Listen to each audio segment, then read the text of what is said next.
In the 42nd Assembly District will be going to the polls in a special election that Scott Walker tried to postpone. In the 1st Senate District, Democrat Caleb Frostman is facing Republican Andre Jacques. In the 42nd Assembly District, Democrat Ann Groves Lloyd will face Republican John Plummer and Independent Gene Rubenstein.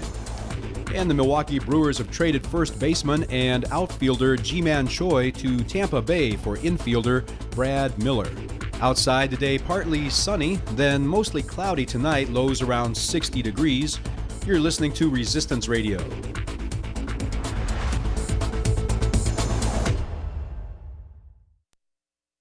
The following program is a presentation of DC Communications, LLC. Warning, you are about to listen to the greatest radio show ever. And due to contractual obligations and to shield our airwaves corporate licensees from any semblance of liability, responsibility, and gullibility, we must tell you the views represented on this show are not necessarily those of this station or its management. This radio show contains differing points of view on current political topics, and due to the nature of its contents, it should be heard by everyone. Thank you for listening. 3, 2, 1. Now live from the heart of liberal Wisconsin, where the political party is just beginning, welcome to the Devil's Advocate Show. Best friends proving it's never personal, only politics. Please allow me to introduce myself. Now here are your hosts, Dom and Crute.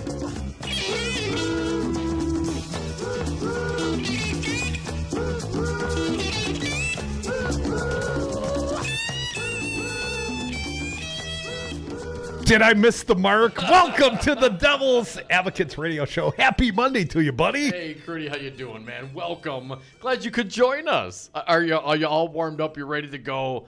Another big week? I had to do some calisthenics at the end there.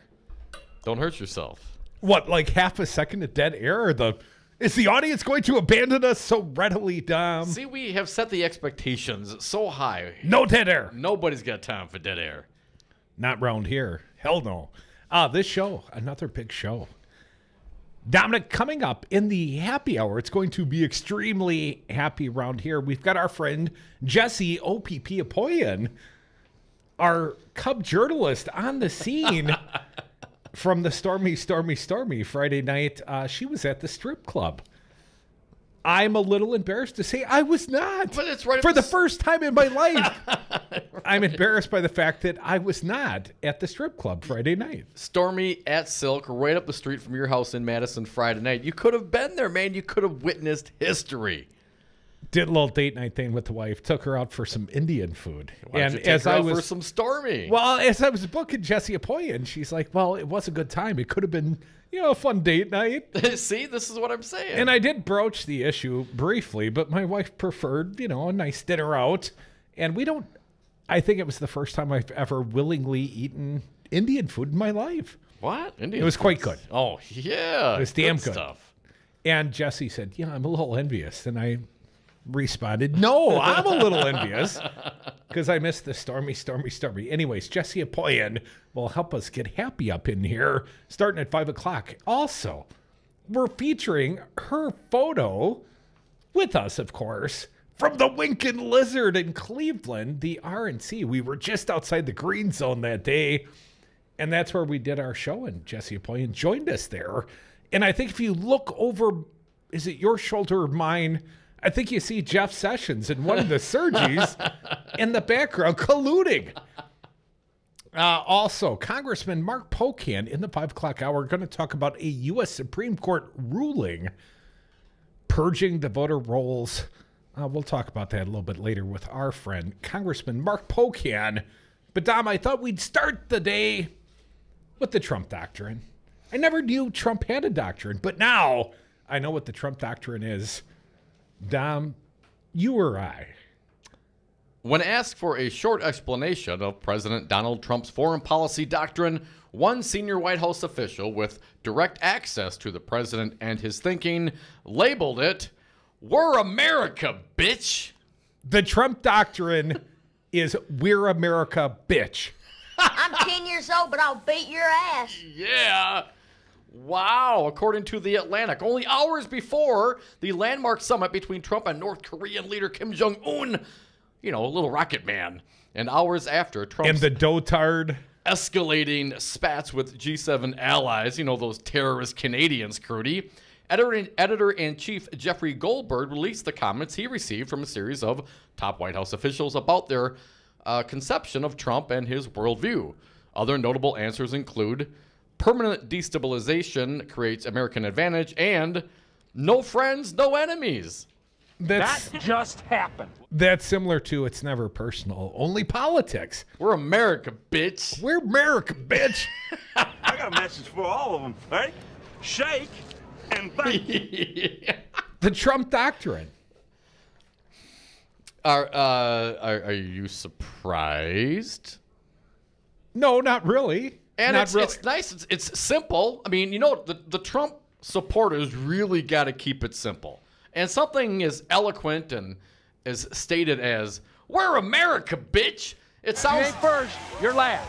it sounds better, I think, if you say it with a Southern drawl. Well, you didn't say it Trumpian. Oh, okay. 2 months enunciation on the Yeah, A. I'm sorry. Show me. You're, oh, what? We're American, bitch. We're America, bitch. Here's an article I think that pivots nicely off that thought. Donald Trump does not respond to reason. Found this one at the CNN from somewhere above 31,000 feet. Headed to his North Korean summit in Singapore, Donald Trump pitched a hand grenade into this weekend's G7 meeting of the world's leading democracy. In a fit of pique over remarks by the G7 host Canadian Prime Minister Justin Trudeau, Trump reversed his decision to sign a closing communique carefully crafted by his 6 fellow members, tweeting from Air Force One, "I have instructed our U.S. reps not to endorse the communique as we look at tariffs on automobiles flooding the U.S. market!" The last-minute reversal raises a dangerous question. How can Kim Jong-un trust that any agreement he makes with Trump would last beyond the setting of the next sundown? Right. Of course, in Singapore, we will have perhaps the only 2 leaders. Say the word for me. Congenitally incapable of keeping any deal they've struck. I don't know why I struggled with that. I had like a total blank. I wasn't following. Still, sorry, G7 man. 2018 is in the books. The leaders of the other 6 leading democracies in attendance have now scattered to their homes. Yet the wounds Trump has left behind are deep and will not soon be forgotten. So what exactly happened along the idyllic shores of the St. Lawrence River in a remote stretch of Quebec? The leaders of the developed world gathered for what promised from the outset to be a weekend of invective and calumny. That one I do not know. Deepening conflict with Trump's America. Never mind that for much of the existence of this gathering, which dates back nearly half a century, the United States served as the beacon of the world's leading democracies. Outwardly, there were the usual smiles and handshakes. The first aim, congeniality, as the president's prime ministers and a chancellor assembled for their family photo and mugged for the cameras at photo ops and pre-deal gatherings. In the end, all 7 thought they'd managed to paper over the differences with the joint communique signed by each country, including the United States. But at the closing news conference, Trudeau suggested that he and the others at the summit will hardly cave to Trump's tariff demands, adding that he found some of Trump's language insulting and that we will not be pushed around, Dom. On Sunday morning, Trump's chief economic advisor, Larry Kudlow, said on CNN State of the Union that Trudeau's remarks were a sophomoric political stunt. I believe we have some of the sound from Larry Kudlow. Didn't this guy go do like $100,000 of cocaine a year? Is that I thought it was a month. A month? I don't even know how you do $100,000. I've thought about the math before. That's like $3,000 a day of cocaine. I mean, I hope you got lots of parties, lots of friends. Gotta have lots of I friends. mean, do you factor in hooker money in that? No, You I'm got to factor in purity, though, too. I mean, if it's pure coke, I mean, that's one thing. That's more expensive than the stuff that's been cut that us street But folk. presumably, if you're going through $3,000 a day or more in cocaine, you're getting some sort of bulk discount. You're buying it by the kilo. Yeah, and you must be a very tolerant person for that type of thing, or you're just sharing it with Donald Trump. All right, let's hear from Larry Kudlow about, the terrorists in Canada. And 90. We don't have to say allegedly a cokehead. I mean, no, this is well known. Yes. 94, please. And then we leave, and Trudeau pulls this sophomoric political stunt for domestic consumption. Ooh, sophomoric political stunt. Let's keep going. Larry Kudlow, Trump's chief economic cocaine head. He really kind of stabbed us in the back. He really actually, you know what? He did a great disservice to the whole G7. I'm not clear. I guess he's talking about Trudeau, but he could be talking about Trump. Let's keep going on the betrayal. It's a betrayal, okay? Essentially double-crossing. Not just double-crossing President Trump, but the other members of the G7 who were working together and pulling together this communique.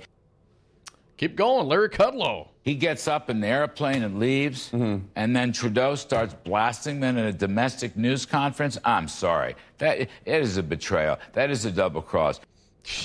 Dom, I'm going to read briefly All right. on in the CNN piece. The big questions: are stunts the stuff of good diplomacy, or the way friends and allies should treat each other? Indeed, the knives were not concealed very carefully at all, as Trump bolted to avoid the most uncomfortable moments of the gathering. Debate over global warming, which he utterly rejects. He left behind a bad taste everywhere he turned. Arriving late to the get-together, he missed his chance for a substantive meeting with French President Emmanuel Macron, who had been his one friend until a tense phone call earlier in the week. Then he appeared late for a breakfast to discuss gender equality the next morning.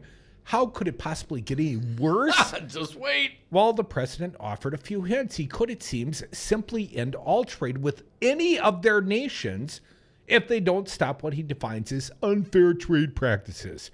Or he could continue to press for a pariah state of Russia, which Trump may not even have realized had been ousted after it seized control of Crimea from Ukraine to return to the group. I don't think Trump cares why they were ousted from the G8. Even today, Russia, still unrepentant for its for this action, would be the only autocracy in the G8. Man, it must be a Monday. My brain's Monday, totally man. Off. Would be the only autocracy in the G8 with the GDP that ranks below every other member. And indeed below non-members, Brazil, India, China, and South Korea. If much of diplomacy is optics, President Trump seems to have left his opera glasses at home. Yeah. Why would any world leader want to reward this kind of bad behavior by arriving at a quick trade deal that will only enshrine threats as a standard of accomplishing a purpose that should be carefully considered outcome of discussion and diplomacy? In one fashion or other, it seems most of the other G7 leaders have felt betrayed.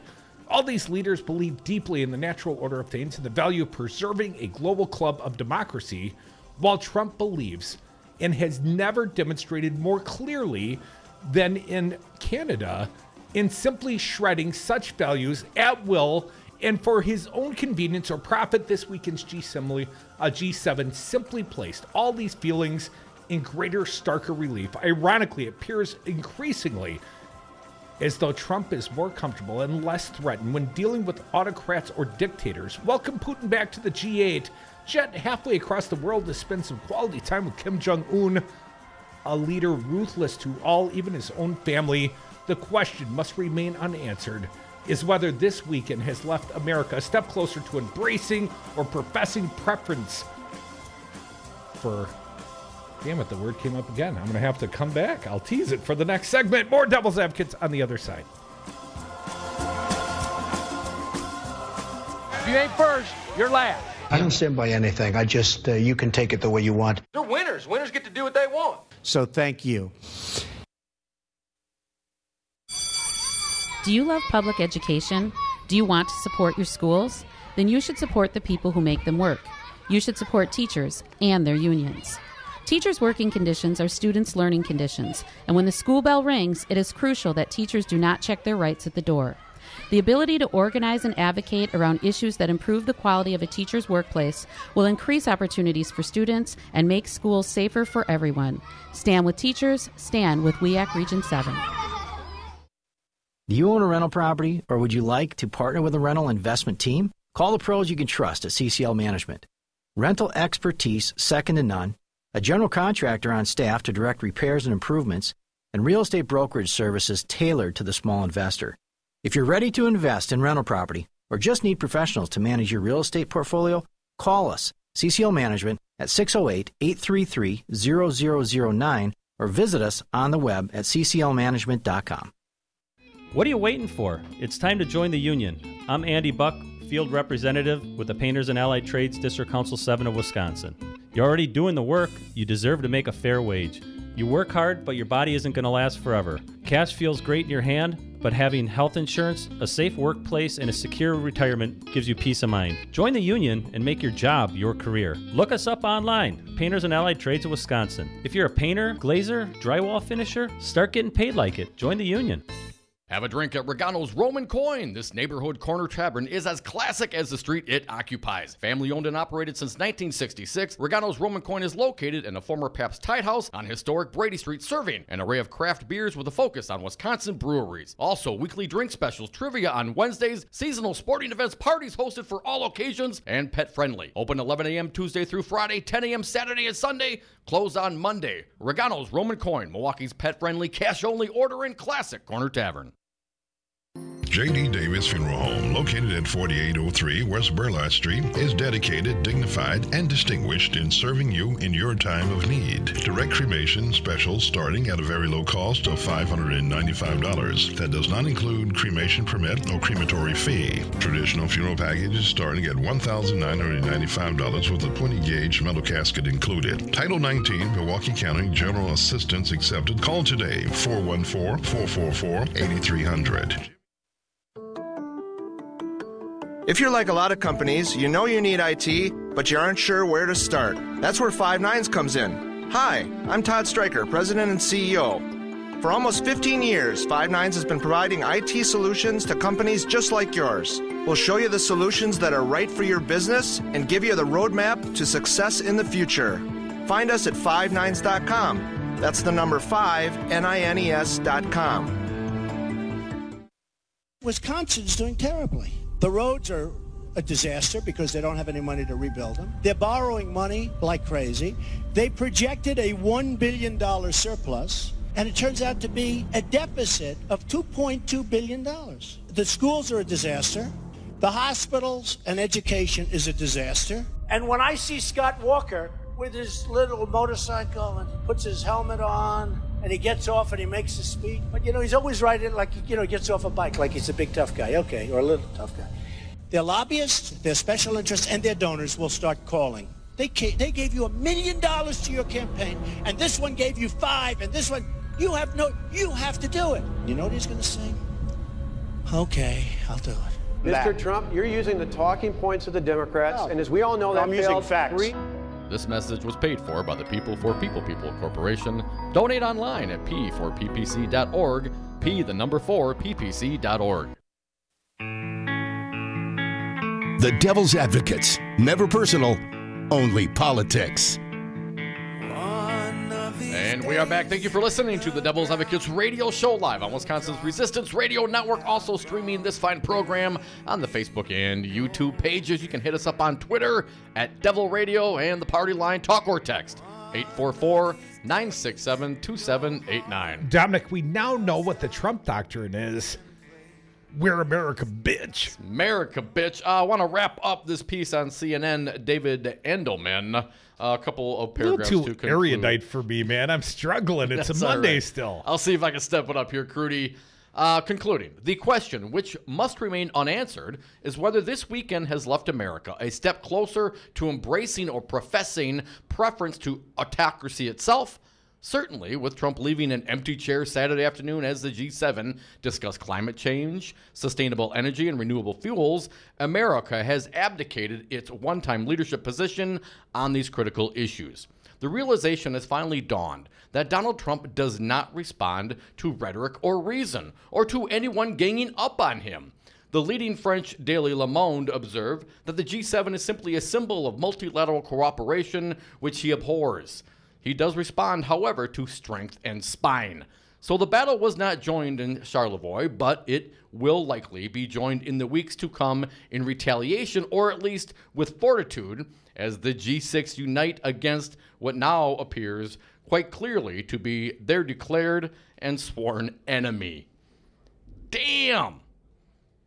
Piece in CNN. Strength and spine. Perhaps that is the only thing that this president hears, that registers with him. He so obviously wants to be a strong man himself. Dom, before we give perhaps our own doctrine, or the De Niro doctrine, if you will, in response, what did the Fox News have to say about this little summit soon to take place, just like 5 hours till the Trump-Kim Jong-un meeting? Everything appeared to be going smoothly for Fox and Friends host Abby Huntsman during a live segment Sunday morning as the network provided coverage of President Trump's arrival in Singapore for his coming summit with North Korean leader Kim Jong-un. Then, as she chatted with former White House Communications Director Anthony the Boot Scaramucci, why would he get that role? Why would he get that title? I mean, working there 10 days doesn't quite earn you the title, does it? Huntsman referred to the leaders as... Let's play it. Trump about to walk down those stairs, stepping foot in Singapore as we await this historic summit with the North Korean dictator Kim Jong-un. Anthony, talk to us about this moment. I mean, this is history. We are living, regardless of what happens in that meeting between the two dictators, what we are seeing right now, this is history. You know, I made the case that Donald Trump was well on his way to being a dictator, and you pushed back. You made the case that we are becoming close to becoming a dictatorship here in America. You further refined your case after I put a cigarette out on that sorry argument. Okay, Fox News agrees with me. Donald Trump is the dictator in chief, Dom. Even Fox News says it. But she did apologize. What did she say? Who cares? Come on, man. Abby Huntsman? Is that who it was? I don't know what she said in response. You can find it. Let me see if I can find it. I don't apologize for the pretty Later Fox on News in the show, hostess. Huntsman apologized, acknowledging she had made a mistake. Here's a quote. As you know, on live TV, even on live radio, Curdy, sometimes you don't always say things perfectly, she said. I called both President Trump and Kim Jong-un a dictator. I didn't mean to say that. My mistake. I apologize for that. She also tweeted a second apology Sunday afternoon. I'll never claim to be a perfect human being, she wrote. We all have slip-ups in life. I have many. Smiley face. Now let's all move on to things that actually matter. Abby, why are you apologizing? I think you called it right. If Trump could be anything he wants to be, a dictator. We are the devil's advocates, your dictators of Afternoon Drive. Join us on the phones, 844-967-2789. Regardless of what happens in that meeting between the two dictators. Very powerful. Five Nines, your local single-source IT solutions provider. Specializing in cloud technology, consulting, servers, networks, and hosting. We manage your IT so you can focus on running your business. Enjoy technology. Enjoy 59s.com. Whoa. The moment my son saw a redwood tree. It's huge! Is the moment I knew that for him, You can't even see the top of that thing. even the sky has no limit. There are some moments only the forest can inspire. Find yours at discovertheforest.org. Learn about forests near you and discover cool things to do when you go. Your moment is out there. Find it at discovertheforest.org. Brought to you by the U.S. Forest Service and the Ad Council. I'm Jesse Pica-Holz with Solidarity Realty. If you're looking for a home in Madison or Dane County, call me. I know Madison. I know homes. I'll protect your best interests. Call Solidarity Realty at 608-284-9311 or search solidarityrealty.com. You are listening to 1510 AM WRRD Waukesha, Milwaukee, and 1580 AM WTTN Columbus, Wisconsin's Resistance Radio Network. Join the resistance against dirty carpets. Call Zero Res Madison today for our summer special. Clean and sanitize 3 rooms for only $139. Call 608-848-9000 or schedule online at ZeroResMadison.com. Zero Res, spell it forward or backward, it's the right way to clean. Take a look under your bed. Find stuff under there? What about jobs? No? Now try your basement. There's a pair of overalls that overall you're not so into anymore. A perfectly good laptop that hasn't sat in your lap in months. And even more stuff, but still no jobs? Well, you really have both. See, stuff is defined as household articles considered as a group. Sometimes this stuff is no longer needed. Wait, no longer needed? That can't be right. Because remember those jobs you were looking for? Those are really needed, and they're the stuff inside your stuff. Even inside that winter coat that moved with you to Phoenix. Our job is to unlock those jobs, and it starts when you donate your stuff to your local Goodwill. Here's how we do it. When you donate to Goodwill, we sell your stuff to provide job training for people right here in your community. So just by teaming up with Goodwill, you help create jobs. And isn't that worth parting with the leftover keytar from your 80s cover band? Goodwill. Donate stuff, create jobs. Find your nearest donation center at goodwill.org. A message from Goodwill and the Ad Council. 180 over 111, and I had a stroke. I couldn't speak or walk. This is high blood pressure. Get back on your plan. Go to loweryourhbp.org. Brought to you by the American Stroke Association, American Medical Association, and the Ad Council.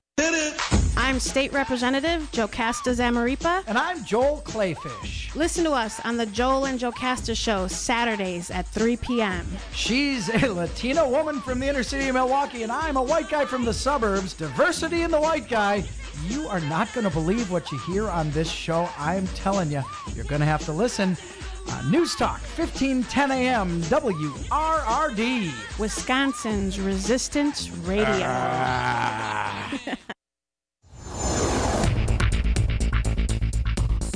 For Wisconsin's Resistance Radio Network, I'm Stu Daniels with your headlines. China's ban on accepting scrap from other nations is causing problems for municipalities in Wisconsin. China's decision has meant lower prices for scrap paper and plastic. Recycling companies are urging Wisconsin residents and businesses to be more careful about what they put in the recycling bin. If you are not sure if an item is recyclable, put it in the trash instead of the recycle bin.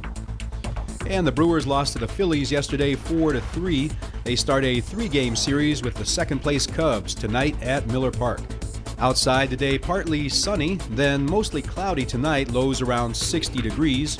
Tomorrow, a 30% chance of rain with highs in the mid-70s in Milwaukee, upper 70s in Madison. You're listening to Resistance Radio.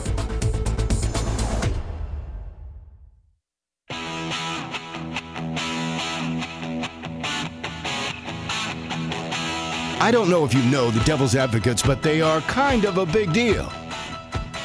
Welcome back to the Devil's Advocates Radio Show. A big Monday got Mark Pocan and our friend Jessie Opoien in the happy hour.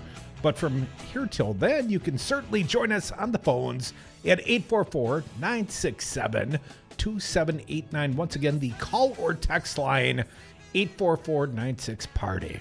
Party. Crudy, want to get back into this perception of Trump. We read from an article from CNN, David Andelman, specifically saying that Trump doesn't respond to rhetoric or reason, but he does respond to strength and spine. Punch him in the nose. Exactly. His perception of being strong is being brutal and rude, apparently. And Larry Kudlow, I think, kind of gets to this point, and I think this Kudlow, is the cokehead guy? Yeah, yes. His chief former economic MSNBC advisor. guy that was always freaking wrong. How does this guy become the chief economic advisor for the president? Because Trump asked him, and he's said got the yes. best dealer? I'm not clear what. Please continue. Let's continue. Larry Kudlow talking about the G7 meeting and why it turned out the way it did. Let's go start with number 98. How many times has President Trump said, if you hit me, I'm going to hit you back, okay? Right. And this is a case where Trudeau, it was like, I don't know, pouring collateral damage on this whole Korean trip. That was a part of Trudeau's mistake. Ooh, Korean trip? What's that got to do with the G7 or G6, as it were? Let's go 99. He can't put Trump in a position of being weak going into the North Korean talks with Kim. He can't do that. And by the way, President Trump is not weak. He will be very strong, as he always is. So thank you. You know, he's super strong. That's why he always rides the golf cart. It's a sign of strength. So this is all just positioning for the North Korean summit? So is that what I'm hearing here? And avoidance of the difficult conversations about global warming and things of that nature. So showing up late to these meetings and being rude to your hosts and talking trash after you get on the plane, tough guy, this is supposed to what? Impress me? This is, not me. This is supposed to impress the dictator, Little Rocket Man, as Trump himself has called him, Kim Jong-un on the way. That's the strength? This is the strength that Trump is showing?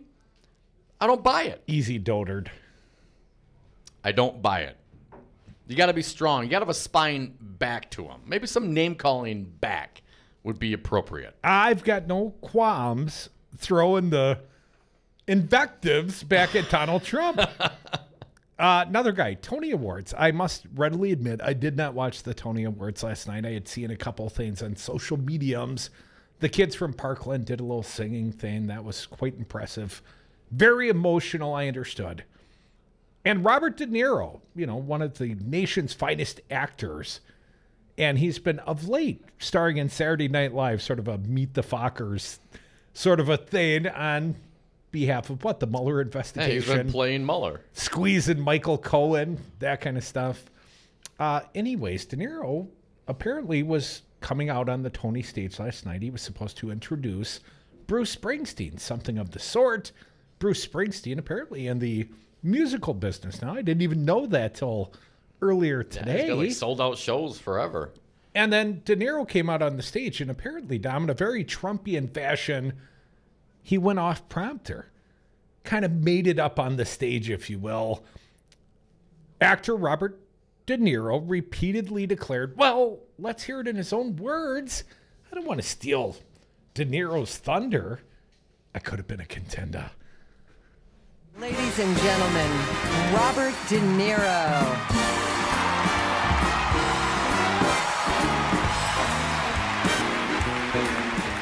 I'm going to say one thing. F*** Trump.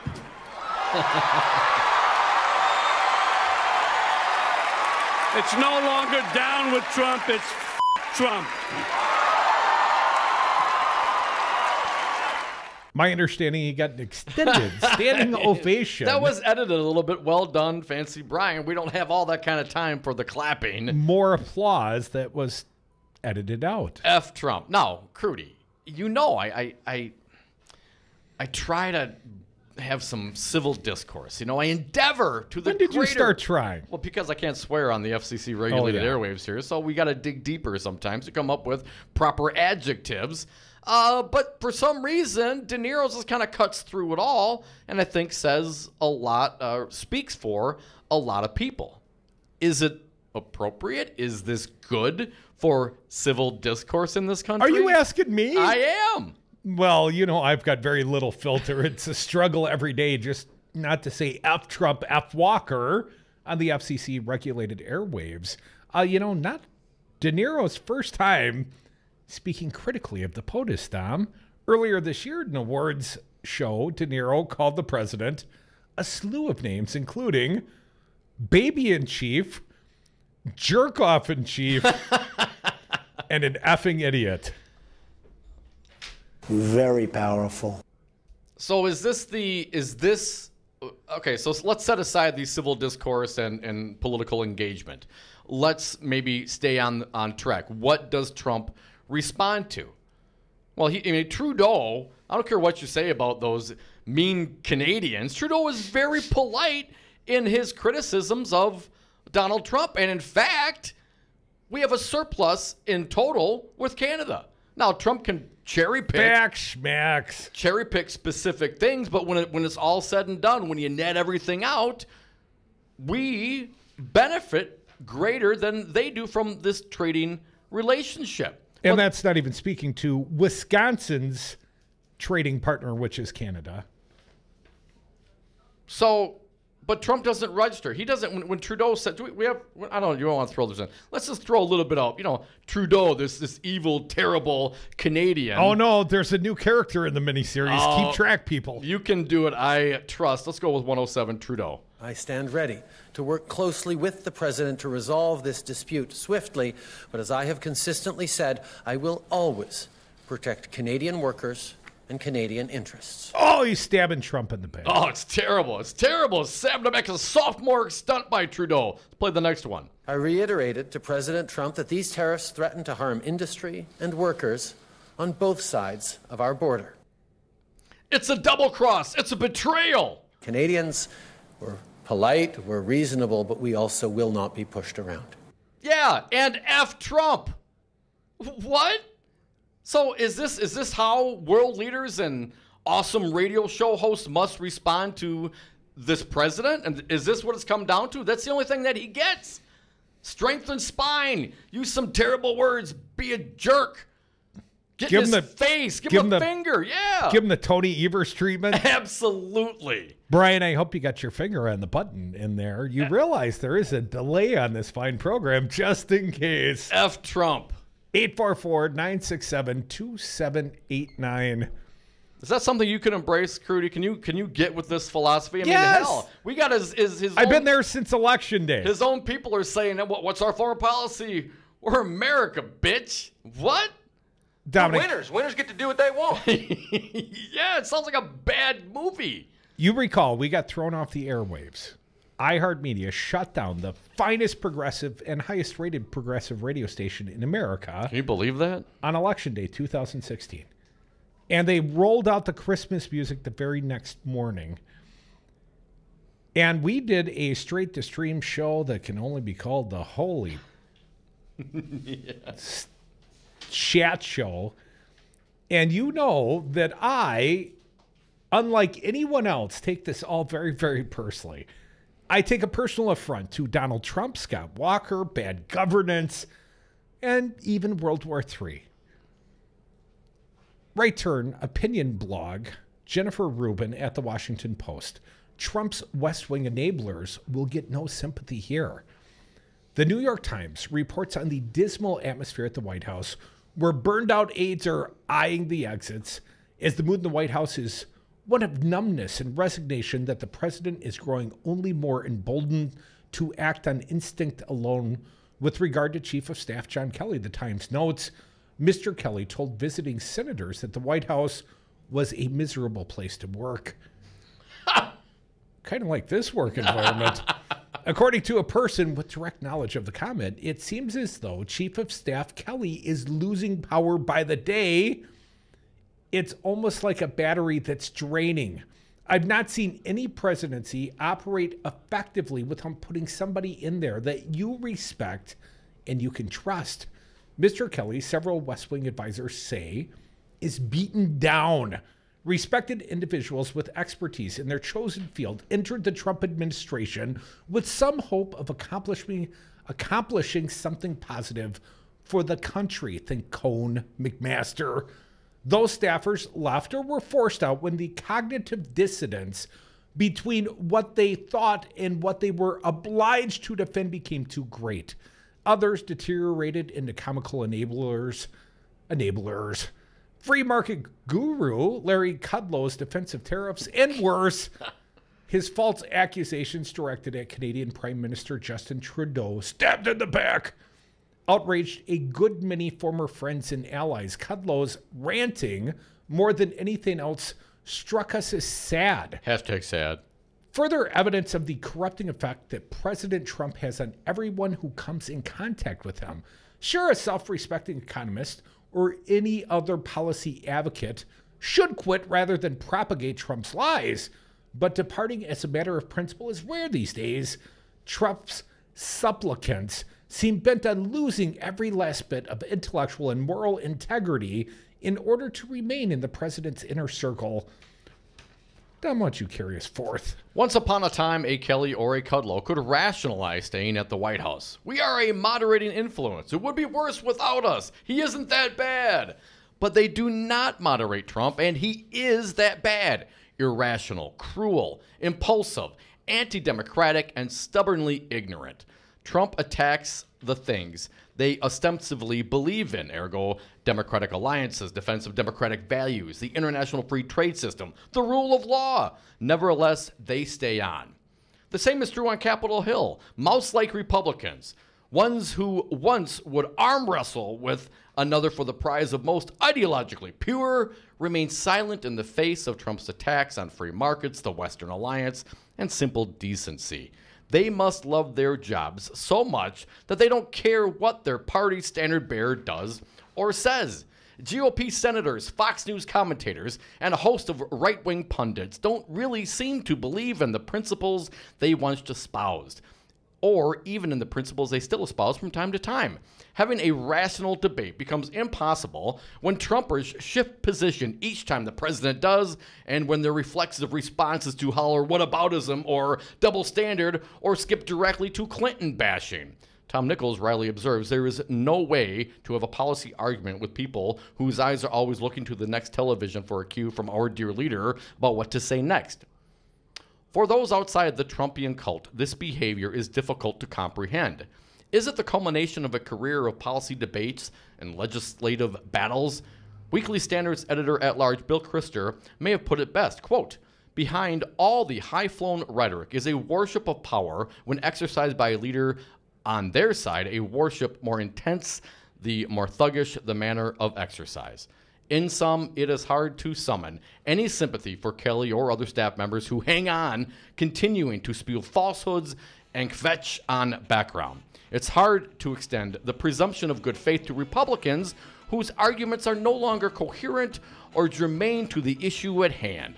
For the rest of the country, it is important to point out the hypocrisy, the lies, the destruction of democratic norms, and the absence of political courage. It's more important, however, to elect lawmakers who will move to block Trump's egregious actions and pull back powers that he cannot be trusted to exercise wisely." Jennifer Rubin. I keep reminding people, she the conservative at the Right Turn blog at the Washington Post. I think she forgot one exclamation point at the end after the F Trump. Yes, F Trump. F Trump. Not F Troop. F Trump. F Trump. F Trump. Come back with us. F Trump. 844-967-2789. And for good measure, F Walker as well.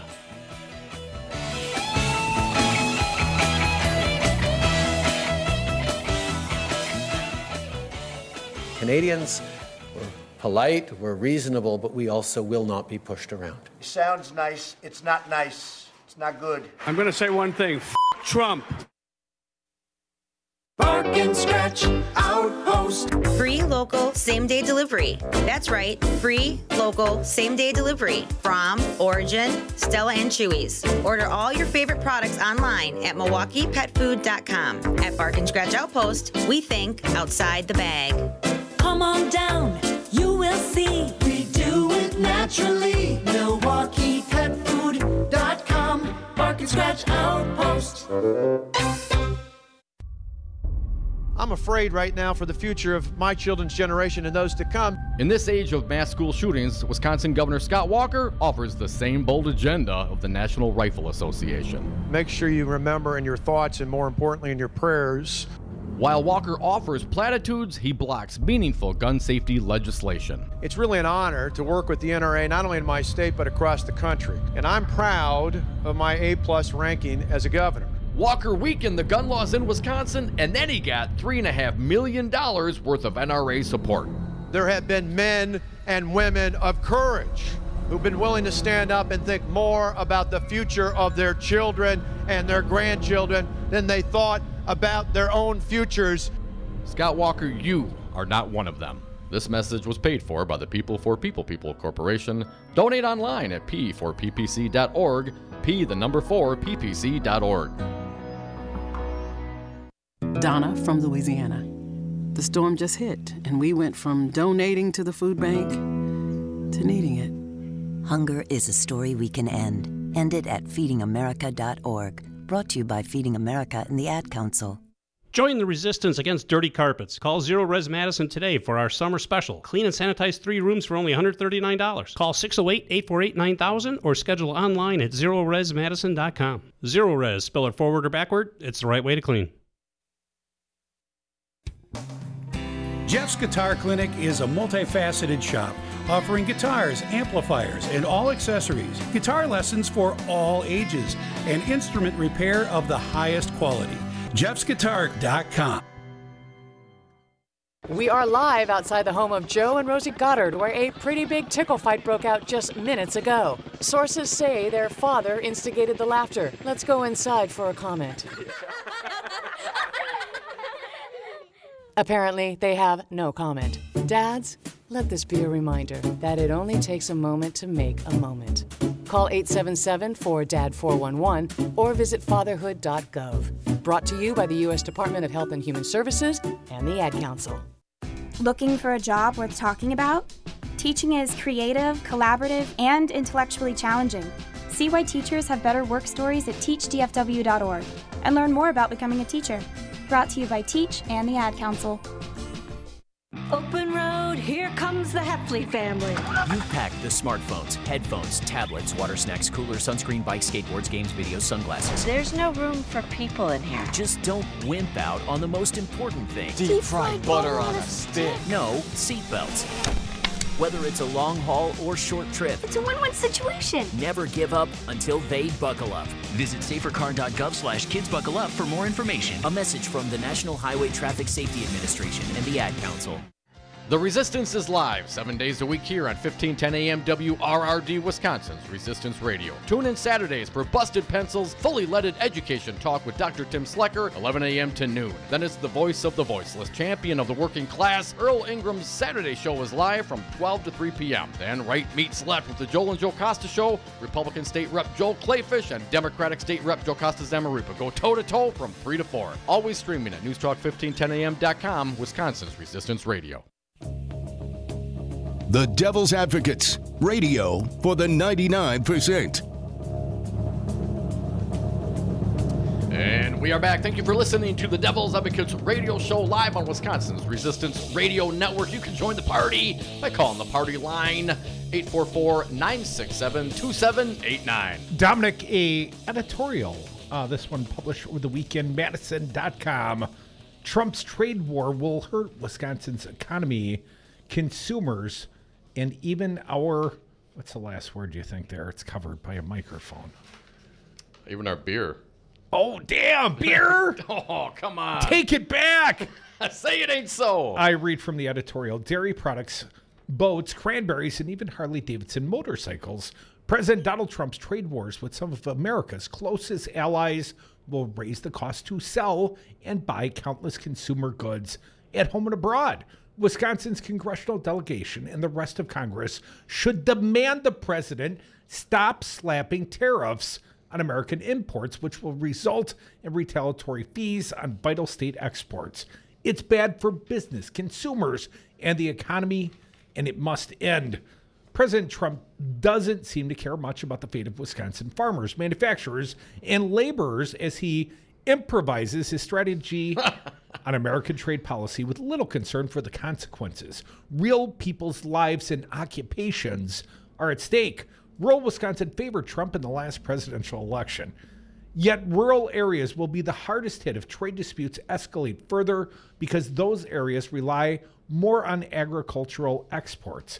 Not long ago, free trade was the cornerstone of conservative politics. Now with Trump in the White House, the Republican president is siding with protectionists who seek to wall off American industry and workers from the competition. But that won't work. Wisconsin and America need access to growing markets and an expanding middle class around the globe to compete and prosper. Free trade isn't a zero-sum game as Trump, many progressives, and Tea Party activists imagine. It's a fluid exchange of products and services in which countries produce and sell what they do best and buy what they need most. Free trade lowers prices for people around the globe and raises incomes. Trade deals sometimes hurt domestic industries that face increased competitions from overseas producers. But overall, all nations involved in trade deals, as well as their citizens, benefit from greater exchange, even if the flow of products and services isn't equal in both directions, as some critics demand. You know who that is, Dom. Trump's big government tariffs, I love that. Trump's big government's tariffs and intervention in the economy won't help Wisconsin succeed in the 21st century. Wisconsin Republicans need to stand up to their president on this vital issue for our state's economy and future. Virtually any product here abroad could be affected by Trump's trade wars if they continue. Trump recently slapped risky tariffs of 25% on steel and 10% on aluminum from our closest allies, including Canada, Mexico, and the European Union.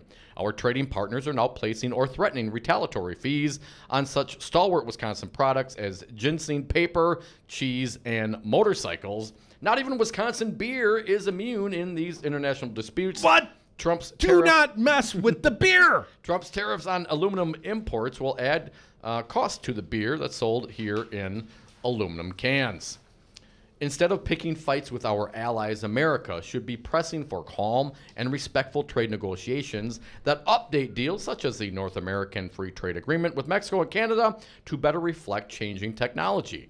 Trump's attempt to bully his way to better trade deals isn't working, and Wisconsin consumers and businesses will pay for his naivete.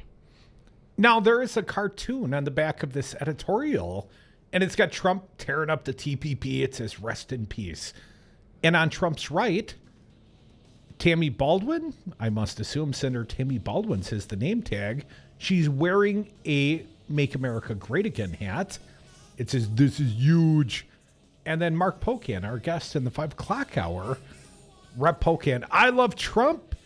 His wife beater t-shirt reads, "America first," says Pocan. We'll have to ask Mark how accurate this Phil Hand's cartoon of him is. And Tammy Baldwin, a little harder to question. She's not been around here, not in months and months and months. Who? Tammy who? Come back with us. 844-967-2789. We always like hearing from you or U.S. senators, but you especially at 844-967-2789. Call or text. It all works here.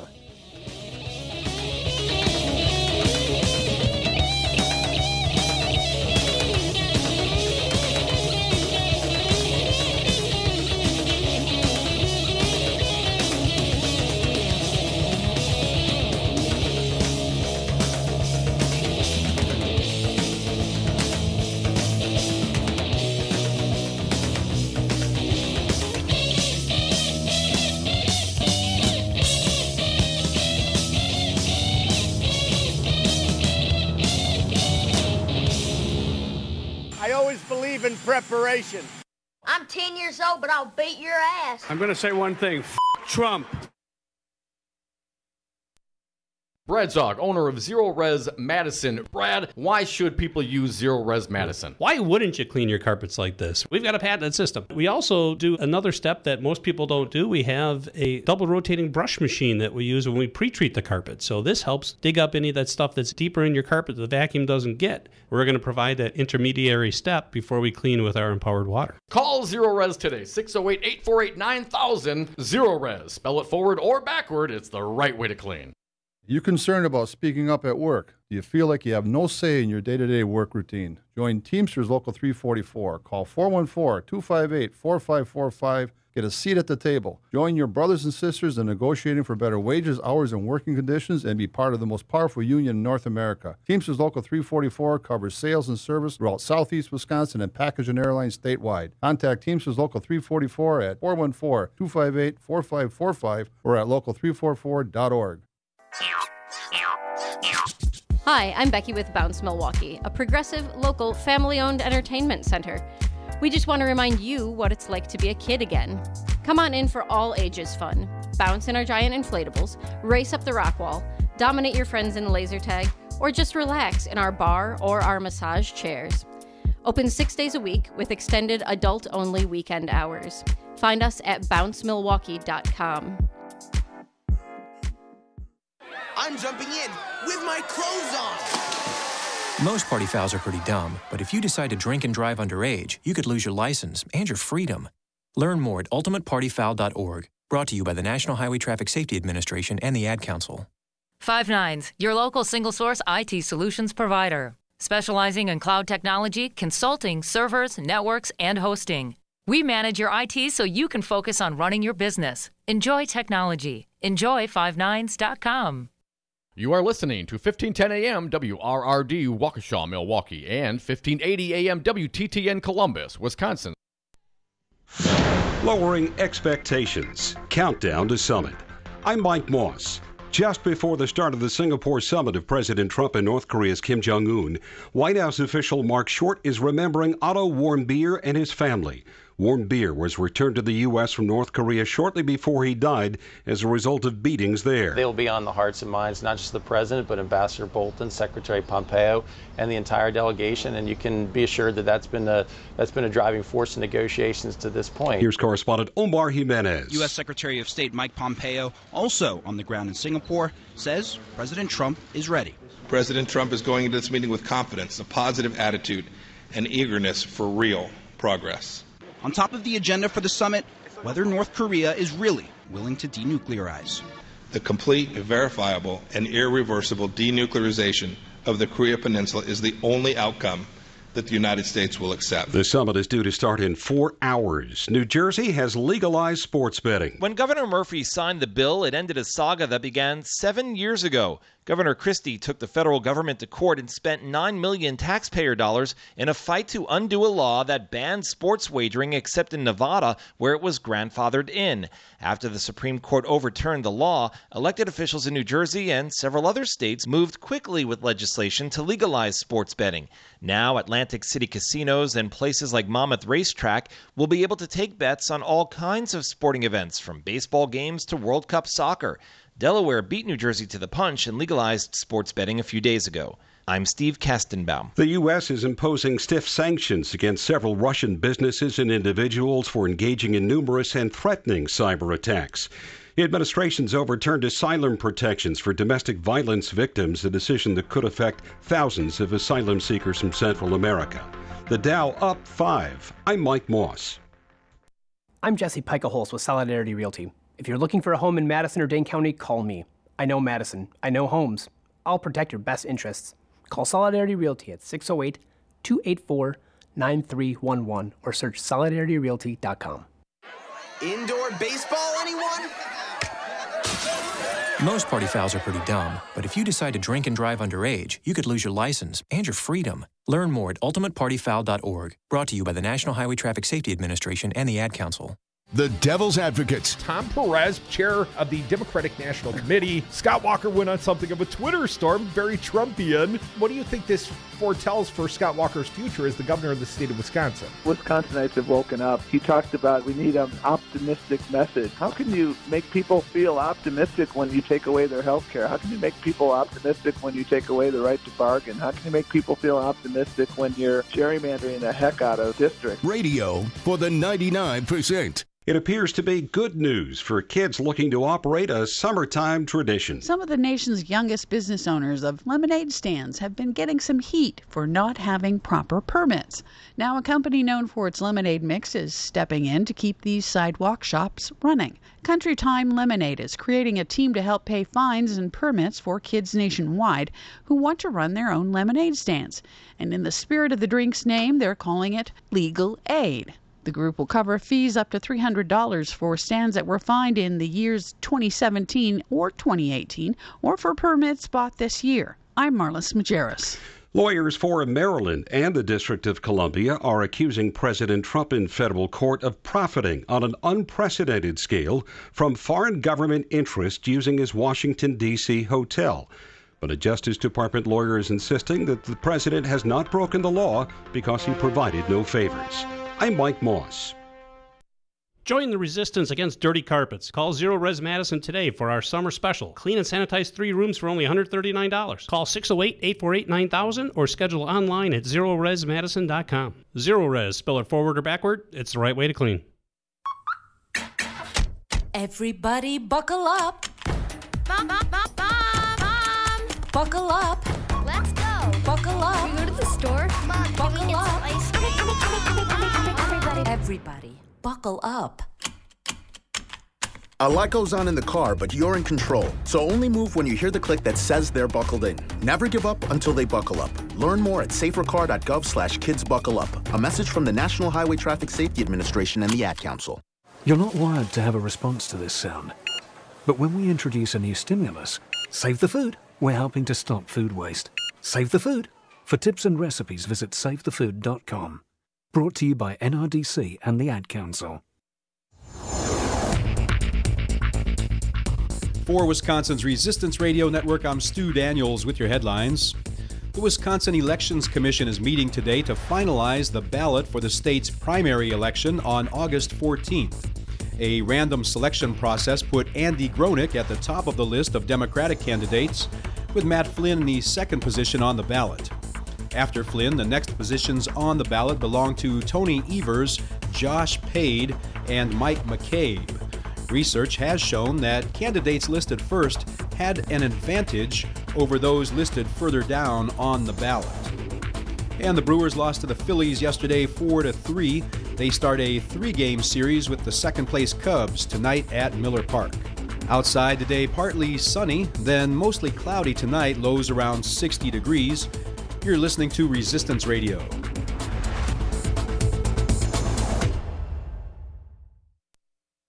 The following program is a presentation of DC Communications, LLC. Warning, you are about to listen to the greatest radio show ever. And due to contractual obligations and to shield our airwaves' corporate licensees from any semblance of liability, responsibility, and gullibility, we must tell you the views represented on this show are not necessarily those of this station or its management. This radio show contains differing points of view on current political topics, and due to the nature of its contents, it should be heard by everyone. Thank you for listening. 3, 2, 1.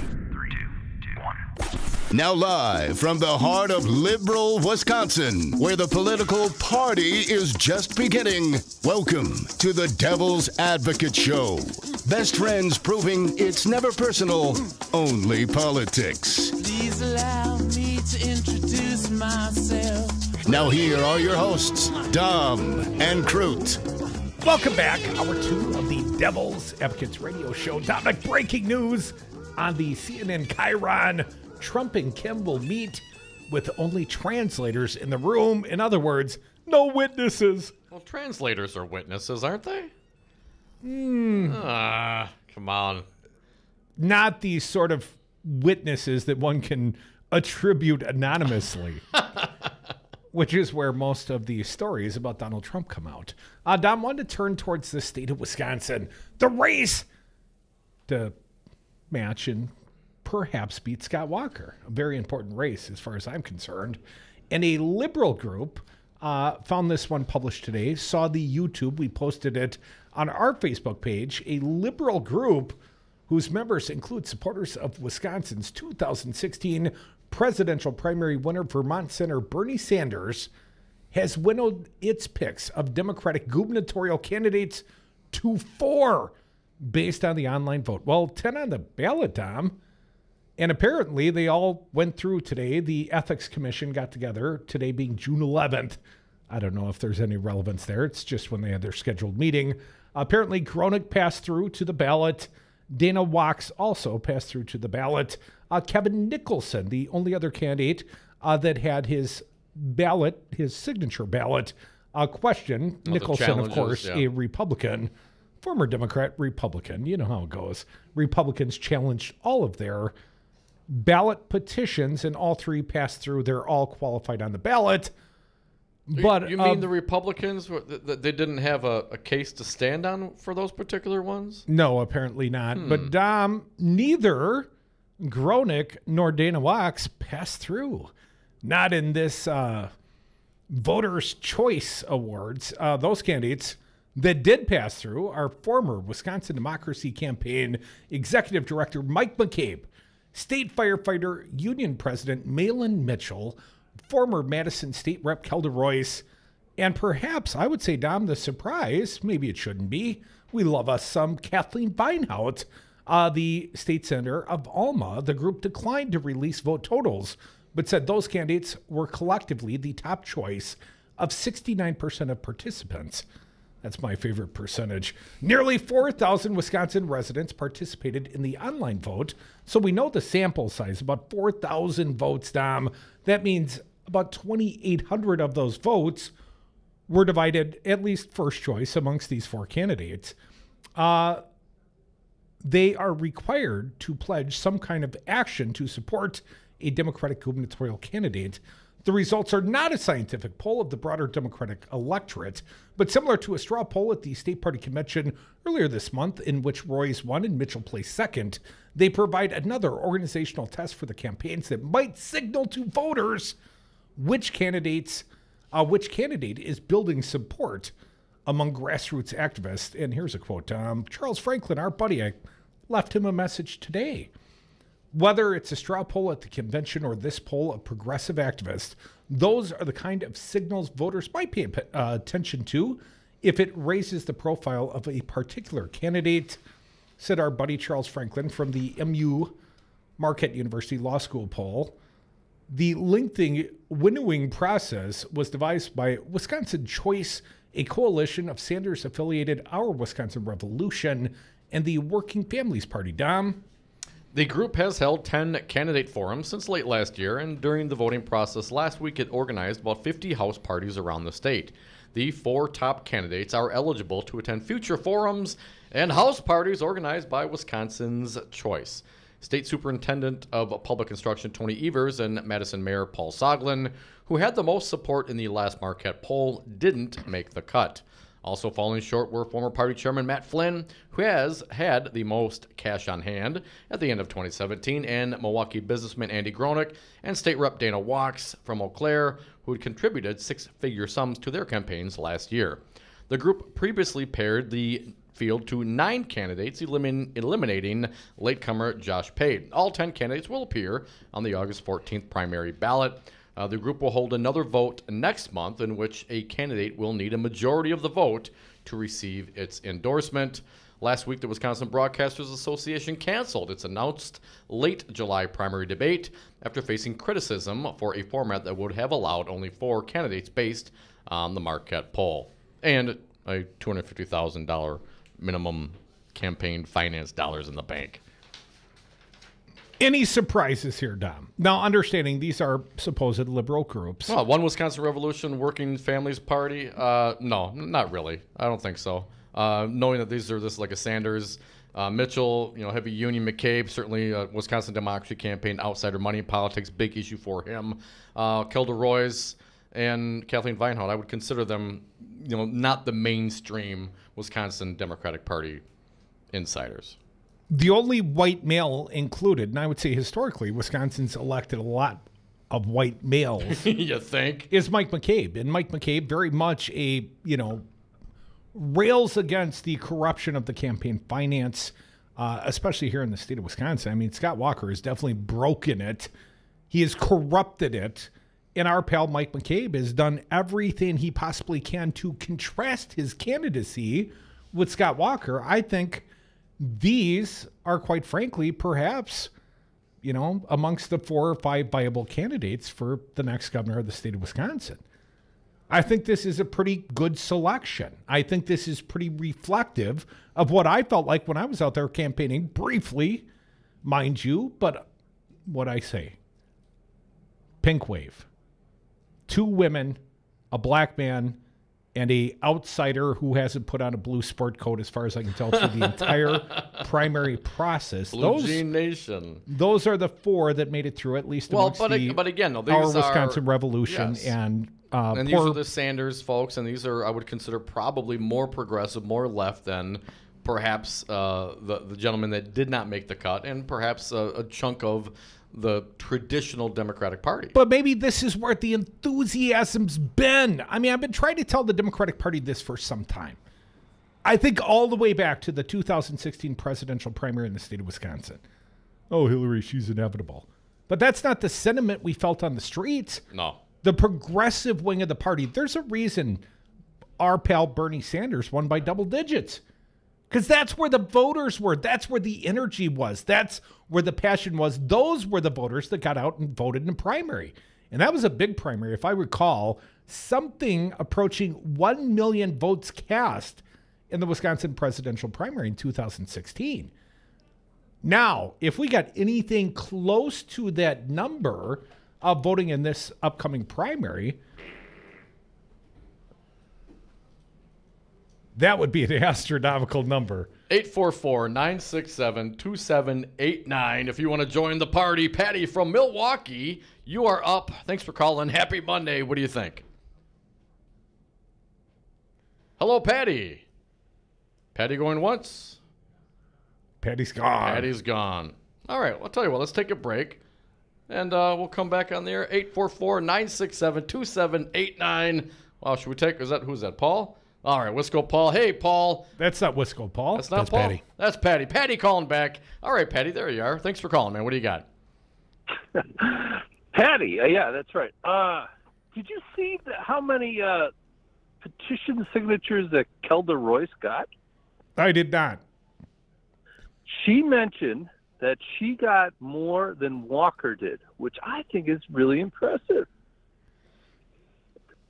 I think it was, when that poll came out, she had a little Facebook post or something that said that she claimed to get, maybe it was a fundraiser and email, that she got more petition or signatures than Walker did. That's interesting. So, I had not seen. Have you seen, Patty, any numbers from Governor Walker? I didn't see how many they turned in. It was minimum 2,000, maximum 4,000. But many of the campaigns bragged that they've collected more signatures. I think Tammy Baldwin had 13,000. I think Josh Call's campaign had 8,500.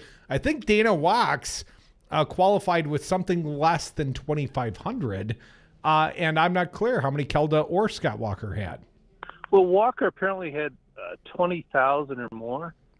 I'm seeing here, NBC15.com, Governor Walker's campaign announced they collected more than 12,000 nomination signatures from all 72 counties. Yeah, so Kelda is claiming she got more than that, which is, I just feel she's becoming quite a strong candidate. Would you not agree? I don't disagree with that assessment. I predicted she would win the straw poll at the DPW. I thought she was being the most strategic, Patty. We know that, she has shown herself, comported herself well in our little Educators Amplified gubernatorial edition debate 6 weeks ago on a Saturday. She did very well. She won that straw poll as well. Very unscientific. We know one day we threw it out randomly to the audience somewhere around the middle of May when I pulled up stakes, and she did very well in our little unscientific straw poll as well. Ultimately, though, Patty, here's the deal. It's about votes. And while we, the insiders, quote unquote, or at least those paying very close attention, we might love us some Kelda Royce. But when you talk to some of these other candidates, and I do, other candidates feel like they've got outstate polling, all sorts of different polling that says it's nothing but the white men that have a chance to beat Scott Walker in head-to-head. Now, of course, it's white male candidates telling me that, but you got to understand, Patty, they're all looking for the tea leaves that show that they have the inside track, and I don't see a damn one of them, including Kelda, that's doing anything substantially different than anybody else, which was my contention 2 months ago, Patty. To go out there and to sprint to the finish with what? They're all trying to drop a couple $100,000 in television ads in the last 2 weeks and think that they're going to somehow distinguish themselves when the clutter of every other TV ad, and let's not forget the Republicans will probably start some negative campaigning, and you'll have some outside spending, and you'll turn off the TV, and you won't even want to watch the Brewer game for a couple weeks. I don't see how any of the candidates start August 1st and sprint to the finish. I mean, it'll just be random happenstance who wins the primary. If that is the case, we are the Devil's Advocates. 844-967-2789. Your opinions welcome here.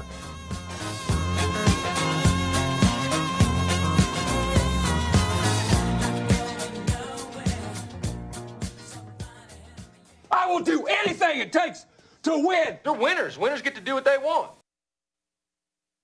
On marijuana, unfortunately, as a public health issue and a public safety issue, I've opposed that. Dr. Sanjay Gupta, how can medical marijuana help those addicted to opioids? There's three big things. There's clear consensus now that cannabis can treat pain. That is not an opinion. That is a consensus conclusion by big scientific bodies like the National Academy of Science. We also know that it can help treat the withdrawal symptoms of opioids. People, they don't want to be on anymore. They want to quit, but they develop the terrible withdrawal symptoms. And now we have evidence that it can actually help heal the part of the brain that is diseased in someone who's an opioid addict. If you had to start from scratch and design a substance to help lead us out of the opioid epidemic, like in a lab, it would probably look very much like cannabis. Call Governor Scott Walker at 608-266-1212. Tell him good people do smoke marijuana. This message was paid for by the People for People Corporation. Donate online at p4ppc.org, p4ppc.org.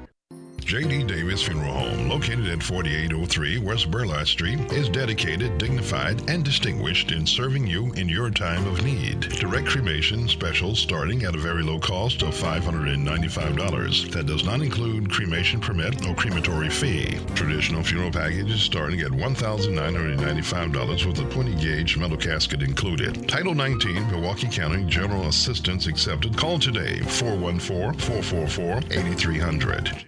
Ignacio, what do you got for us today? Hey, I quit paying attention for maybe one day, and all hell breaks loose. That goes to show me I got to pay attention every single day to your radio program, or else who knows what'll happen. If you don't listen to the Devil's Advocates 3 hours every day, Nacho, you're missing a lot. You got that right. I just learned that today. I turned it on, and I'm listening, and you really just rocked my world today. I was just totally blown away. Save the $2 on tomorrow's paper. Listen to the Devil's Advocates today. Totally blown away. Bark and Scratch Outpost. Our friendly staff is available 7 days a week to show you a variety of high-quality, local, and national brand pet foods. Be sure to visit our freezer area for a large selection of diets and bones. Bark and Scratch Outpost, 5835 West Blue Mound Road. Leashed pets are always welcome. At Bark and Scratch Outpost, we think outside the bag. Come on down, you will see. We do it naturally. MilwaukeePetFood.com. Bark and Scratch Outpost. Hi, Resistance Radio listeners. This is Kim Schrader, the president of the Milwaukee Teachers Education Association. We are the 4,600 educators who make Milwaukee's public education system possible. MTA members are the guardians of public education because every single day we are fighting to strengthen and protect public schools our students deserve. MTA educators are leading the fight in Milwaukee public schools for smaller class sizes, more recess, physical education, art, and music opportunities for every child in MPS. MTA educators are the champions for healthier school meals, positive discipline practices, equitable schools, and schools that partner with parents. MTA members are the guardians of public education, and we are proud to teach all children, regardless of their zip code. To learn more, follow us on Facebook at the Milwaukee Teachers Education Association. Do you own a rental property, or would you like to partner with a rental investment team? Call the pros you can trust at CCL Management. Rental expertise second to none, a general contractor on staff to direct repairs and improvements, and real estate brokerage services tailored to the small investor. If you're ready to invest in rental property or just need professionals to manage your real estate portfolio, call us, CCL Management, at 608-833-0009 or visit us on the web at cclmanagement.com. Hey, dude, quit bogarting. Tom and Crute are the Devil's Advocates. And we are back from the 420 break. Thank you so much for listening to the Devil's Advocates radio show on Wisconsin's Resistance Radio Network. Also streaming this program on the Facebook and YouTube pages. You can hit us up on Twitter at Devil Radio. And the party line, talk or text, 844-967-2789. Dominic got a fine journalist in the happy hour, Jessie Opoien from the Cap Times, reporting back from the Stormy and the strip club on Friday night. Also, my Congressman Mark Pocan at 5:30. Right now, we got Mark from the SAC on the phones. How you doing, Mark? I'm doing pretty good. It's pretty amusing how thin-skinned Mr. Trump is when the Canadian Prime Minister issues a rather mild rebuke of what happened. But it just and where do these jokers that are on Trump's team, what are they going to do when this guy is finally out of office? There's not a country on earth that they would be welcomed in, I don't think, aside from perhaps the Soviet Union or perhaps North Korea. Well, Mark, I'd like to think a few of them will join him at Club Med. It's only to be hoped. I mean that, Larry Kudlow, the cokehead. I mean that. Why is that not talked about more often than you guys are talking about it? We're hearing about Bill Clinton's peccadillos back in the 90s on a more or less daily basis. Well, but we don't hear about Mr. Well, more importantly, referencing Larry Kudlow, Mark, and I'm sorry I keep interrupting you, my friend, but Kudlow's absolutely wrong about absolutely everything. His financial advice is never sound. It's either self-serving or the guy is basically a lobbyist for Wall Street. But his advice, I mean, this is the guy that said there was going to be a soft landing from the last market meltdown when Lehman Brothers crashed. This guy's never right. Hey, you know what? We forgot to do something on Friday, and I blame Fancy Brian, the gassiest one in there. My bad. Will Durst, Milwaukee's own fine comedian. He does a little commentary. We'd like to play it for you right now. That ain't it. Hey, guys. Will Durst here with a few choice words about the president's wacky team of lawyers.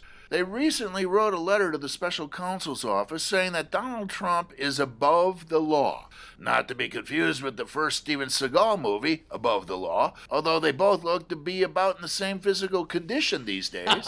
The lawyers say the president cannot commit obstruction of justice because as chief law enforcement officer of the United States, he is the Justice Department. I am the law. The president himself tweeted out that many legal scholars say he has the absolute right to pardon himself, even though he won't need to because he hasn't committed any crimes. Like a get-out-of-jail-free card, only different. He's King Donald. Laws are for losers. Claims to have special powers, making him immune from committing a crime. Apparently, he was bitten by a radioactive spider at Camp David. What he might say is that everything he told the public was a lie, but it wasn't under oath, so it doesn't count, which is what many of us suspected from the start. His story has shifted more than the sands of the Kalahari during one of those windstorms they call a haboob. And speaking of boobs, another of his lawyers, Rudy Giuliani, says the deep state is framing the president, and he might take the fifth if any of the questions about crimes he didn't commit get too close to the truth. They're throwing up different defenses like hyperactive monkeys flinging feces at a zoo. Not only can't he be constitutionally prosecuted, but the prosecution is a conspiracy. Can't wait for them to float a diminished capacity defense. That one wouldn't be hard to sell. For WRRD 1510 AM, Wisconsin's Resistance Radio, I'm Will Durst. That is our buddy Will Durst, a fine comedian. Sorry, Will, keep not making time for you on Fridays. What the hell's wrong with Fridays? They go too quick. Too much thank God, and it was almost the weekend on Friday, I guess, Tom. That'll happen. Is it Friday yet? Not yet. Oh, okay. This is like Friday Eve. It's actually my birthday Eve. Hey, your birthday's tomorrow. And special elections here in the state of Anybody Wisconsin. voting tomorrow? Anybody voting? What are you going to do? Who are you voting for? Are you listening on 1580 AM? Do you live in the 42nd or perhaps the 1st Senate District? Love to hear from you next. 844-967-2789. Talking birthdays and special elections and stuff like that. You know, important stuffs. All important stuffs. Right after this short break.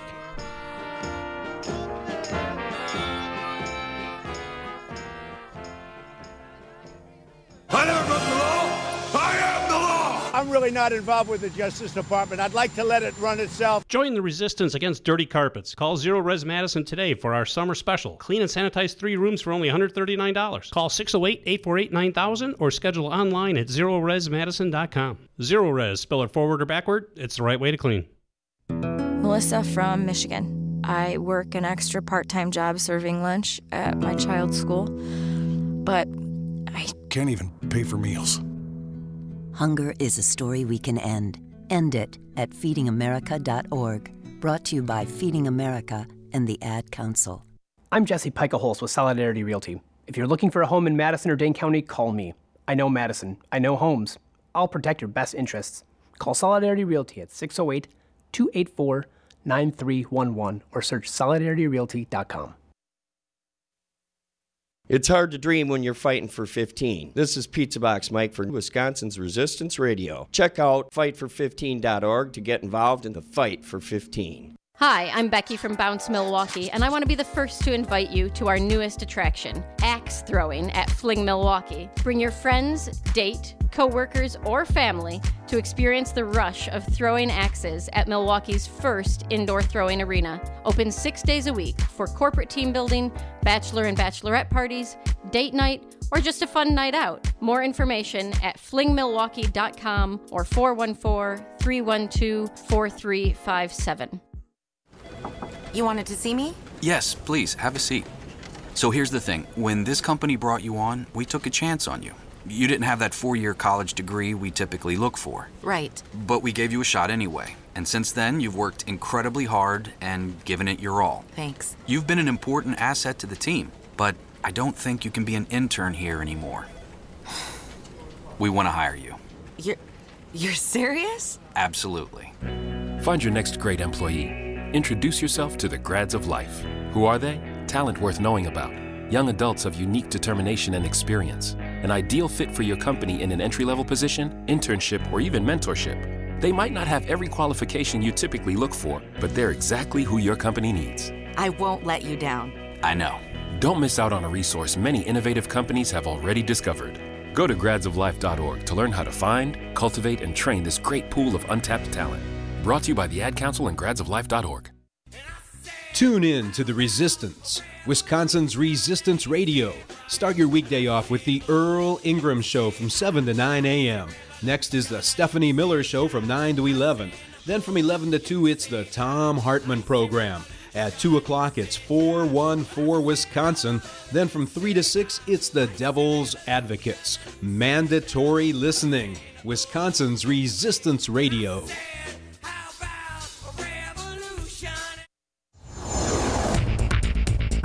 For Wisconsin's Resistance Radio Network, I'm Stu Daniels with your headlines. Tomorrow is Election Day in Wisconsin. Voters in the 1st Senate District and in the 42nd Assembly District will be going to the polls in a special election that Scott Walker tried to postpone. In the 1st Senate District, Democrat Caleb Frostman is facing Republican Andre Jacques.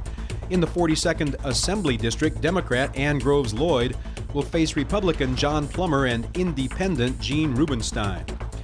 And the Milwaukee Brewers have traded first baseman and outfielder Ji-Man Choi to Tampa Bay for infielder Brad Miller.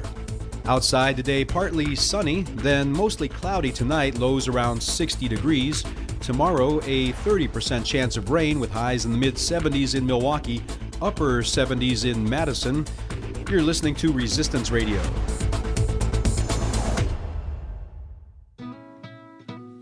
Grass-fed, locally raised, 100% organic.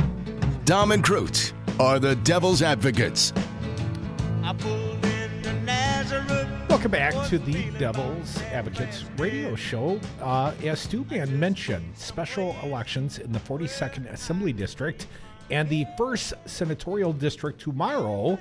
Now, I'm going to recommend that you vote for Ann Groves Lloyd and Caleb Frostman. Those are the Democrats, respectfully. Groves Lloyd goes up against John Plummer. They're both of Lodi. You can hear us in Lodi on 1580 WTTN. You can also hear us in Columbus. That's part of the 42nd. But no Ann Groves Lloyd today.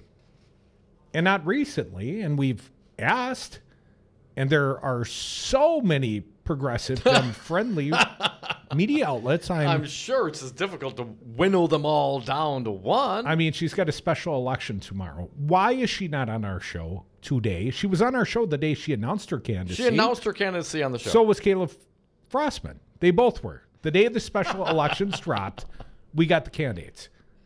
And not a single time since. And it's not for lack of asking. And we've asked. And I am befuddled at the powers that be that are helping to coordinate these campaigns, because these are not, grassroots organic campaigns. There's outside money coming in to support these candidacies. There are ACCC and Democratic Party operatives running these respective campaigns. When did we become Rodney Dangerfield to the Democratic Party? I get no respect. Were we at their big hullabaloo just, what was it, last week or right around the first of the month? Yeah. I mean, weren't we like the only ones that showed up and broadcast from the Democratic Party convention, at least in terms of live broadcasting? So who in their infinite wisdom said, don't bother going on the Devil's Advocates. Don't bother going on Resistance Radio. And I'd like to see both candidates do well. Obviously, these are short-term outcomes, no matter whom wins these special election seats. But Scott Walker was so adamantly opposed. 3 courts he defied until finally there were no options. Wisconsin Supreme Court said, we can't give you cover on this one, wanker. You have to have an election. You got to have special elections. You created this problem. Go clean up your mess. And the Democratic Party of the state of Wisconsin has used us not one iota since the day that happened. And I'm scratching my head. I don't know what to tell you, man. No ads, no messaging, no candidates, no nada squat. No nothing. Megan Handel, my understanding, the campaign manager for Ann Groves Lloyd, I reached out to specifically 3 times. I think perhaps Daryl reached out at least once. I invited her on the show the week prior to the DPW, so I invited her as well. So that's 5? And I don't want to, I ain't too proud to beg, but I'm not going to beg. And I certainly want the candidate to do well. I don't want to see a Republican win. I think we certainly need to change direction in the state, but I don't see how not having the candidate available to talk about their candidacy is a great idea. Perhaps it's me. Is it something I did, Mike? Is it me? Is it you? Is it us? It must be me. I only just farted within this last segment, so it couldn't be that. Can't be Brian. I don't know what it is. Your hot mic flatulence could have been the reason, but yes, it was just moments ago. So yeah, I'm not clear at all. And I'm not clear who is making these plans on behalf of the respective candidates. We've talked about the races a little bit, but not overly so. Typically, we have guests and we discuss their candidacies. Right. And we promote their candidacies and their websites, and we ask for volunteers. And we ask them the weed question. This is how radio was typically done. And they were all both down when they both announced their candidacy on this fine show. They were down for the conversation. There was nothing bad that occurred. There were no gotcha questions. We're just meeting folks. We're just hanging out, having conversations. That's what we do. Lifting their respective candidacies in any way we could. Well, especially when they're going against these Republicans. Yeah. So I'm not at all clear what the outcome will be. I'm not saying we have the power to sway any of the outcomes, but I've always looked at talk radio as a get out the vote mechanism. And nobody's tried very hard to get out the vote, not through this little medium, not in a special election. I mean, we touched parts of the first. We covered the entirety of the 42nd, and no candidates, no messaging, no advertising, no squat. So there you go. Happy election tomorrow, Ann Groves Lloyd. Good luck. Did I mention we've got a former presidential candidate coming on Thursday? Oh, no. Who's that? Governor Martin O'Malley of Maryland. Yeah. Well, former presidential candidates, they find the time to come around these parts. Yeah, they do. That's strange. I see Ron Johnson a lot, too. Yeah. Well, one of the senators. That's a Republican U.S. Senator. The Democratic U.S. Senator is sort of persona non grata around here. It's not that we haven't asked, but we're done asking. Occasionally, you think they would want to put their candidate on the only frickin' progressive radio channel in the state of Wisconsin. Tammy Baldwin shoved surrogates down Earl's throat twice. I told Earl, don't bring no surrogates around anymore. You get the candidate, or you tell him no. Why would we have surrogates? Senator Kamala Harris was in town this weekend. We offered to broadcast it live. No thanks. No, we don't need her. I mean, they must have had 100 people show up for a U.S. senator, a future presidential candidate, came on behalf of Tammy Baldwin. Where was the media? I think I saw one newspaper article. Nothing, huh? I mean, why would you bring in a high-powered surrogate to go on the stump with Tammy Baldwin and then not bring Tammy Baldwin or Kamala Harris around? I mean, that was obviously, clearly, at least in Milwaukee, an effort to turn out African-American voters. You going to NOV? Where'd you take Kamala? You couldn't bring her down to the studio. I know that was a big deal. We offered to come to you. You couldn't take us up on that either. So if we start losing patience with the Democratic Party and their candidates, it's because they're freaking doing it wrong. I mean, I don't know what else to say. They think you don't exist, our audience, the people listening to my voice right now, both of you, Brian and Dom. They don't even think you guys exist. Come on, of course we exist. What is it about the Democratic Party that makes them cling to the failed campaigns of the past? I mean, what do you got? The John Kerry surrogates running the campaigns in the state of Wisconsin. You got nobody up on the radio. You got nobody up on the TV. Most of these candidates don't come around unless, well, some of the gubernatorial candidates come around. But that's about it. You get nothing. You get no candidates. This whole time, I watch Brewers baseball. I watch a lot of different things on a lot of different networks. Scott Walker has more out there than more commercials out there than there are candidates for the Democratic primary, and not one of those people has gone on TV. He's already controlling the narrative. Well, they're kind of broke, and I understand that. There's a lot of them. They're splitting up the donors' dollars, Tom. But, you know, radio, a very affordable way to reach and message.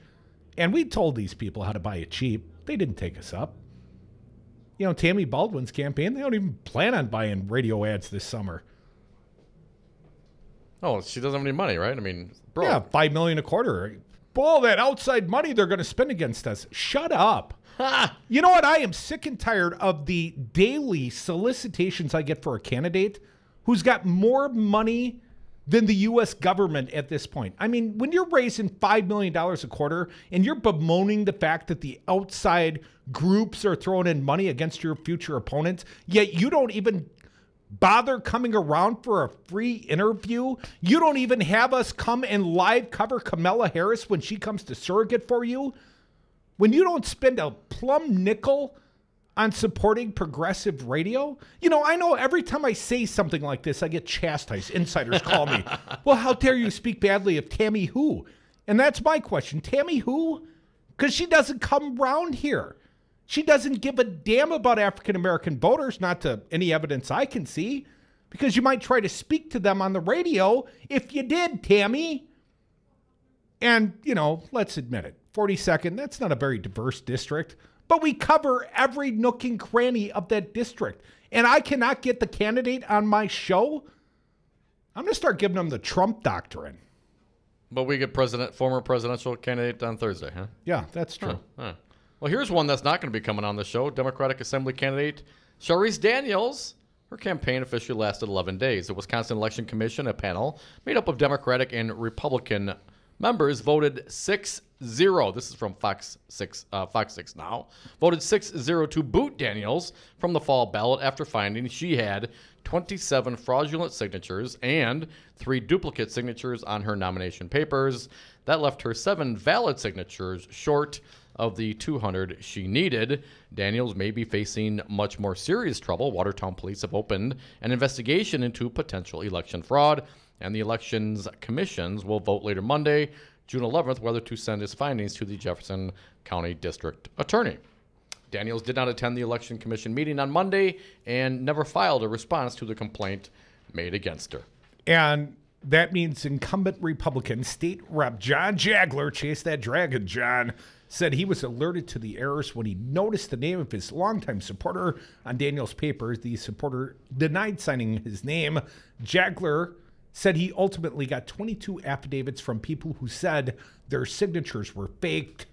Daniels was Jagler's only challenger in the 37th Assembly District, meaning he will run unopposed on the fall ballot. Boo. So there's that. So there's that. Let's take a break right now. We got some callers lined up. We want to make sure we get to you and give everyone enough time to speak here on the Devil's Advocates. 844-967-2789. 3 hours, 15 minutes till Trump and Kim get together and plot ending the world end. Do you think they end humanity?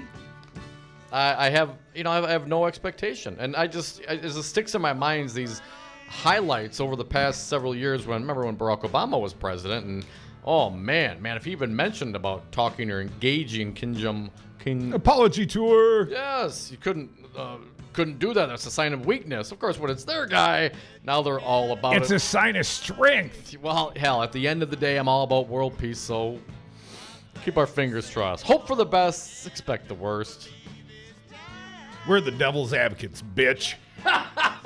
Right. Come back with us. I mean, Trump doctrine. I might give the Democratic Party the De Niro doctrine going forward. No candidates, no U.S. senators, no love, no respect. We get a little respect from some of the county parties. A little bit of love. County parties, sure. I like the county parties. Come back with us. They're the ones that actually do the work, and listen to the people on the ground. Like us. 844-967-2789.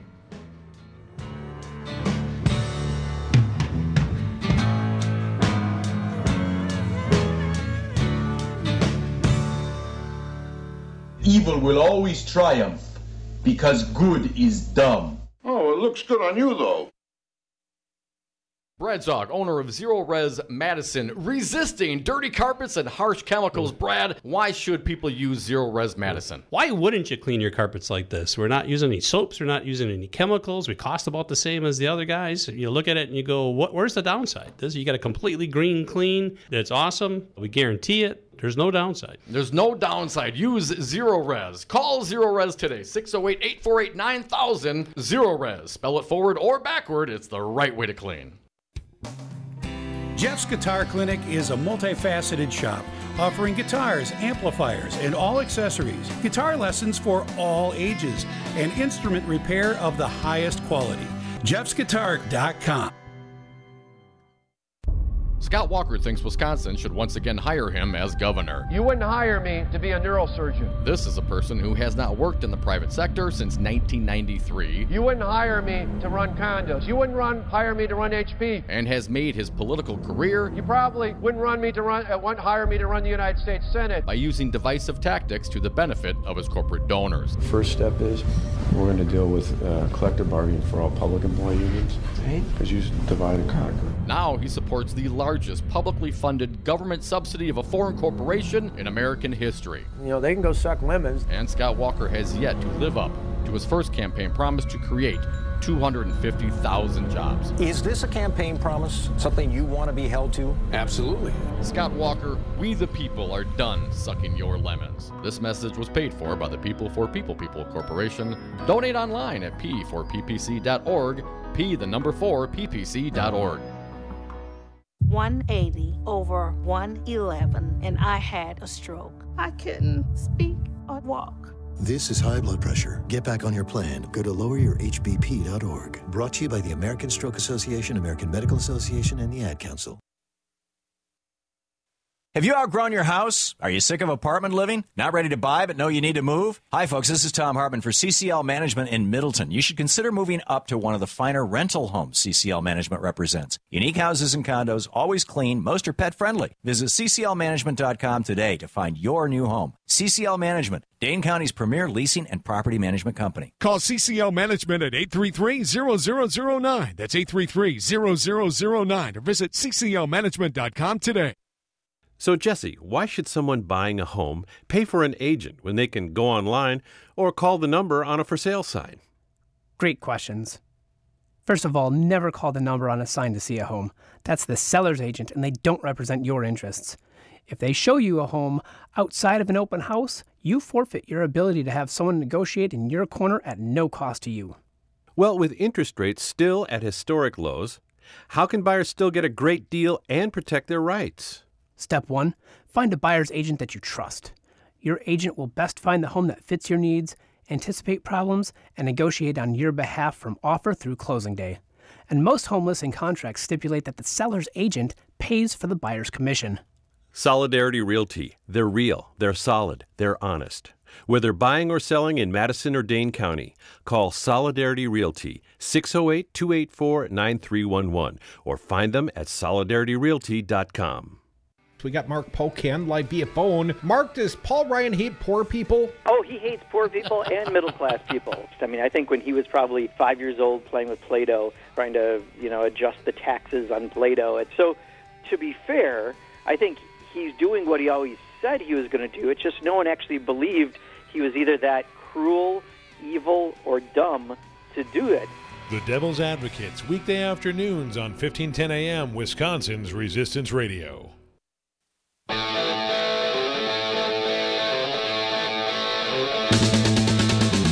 The big and tall of political talk.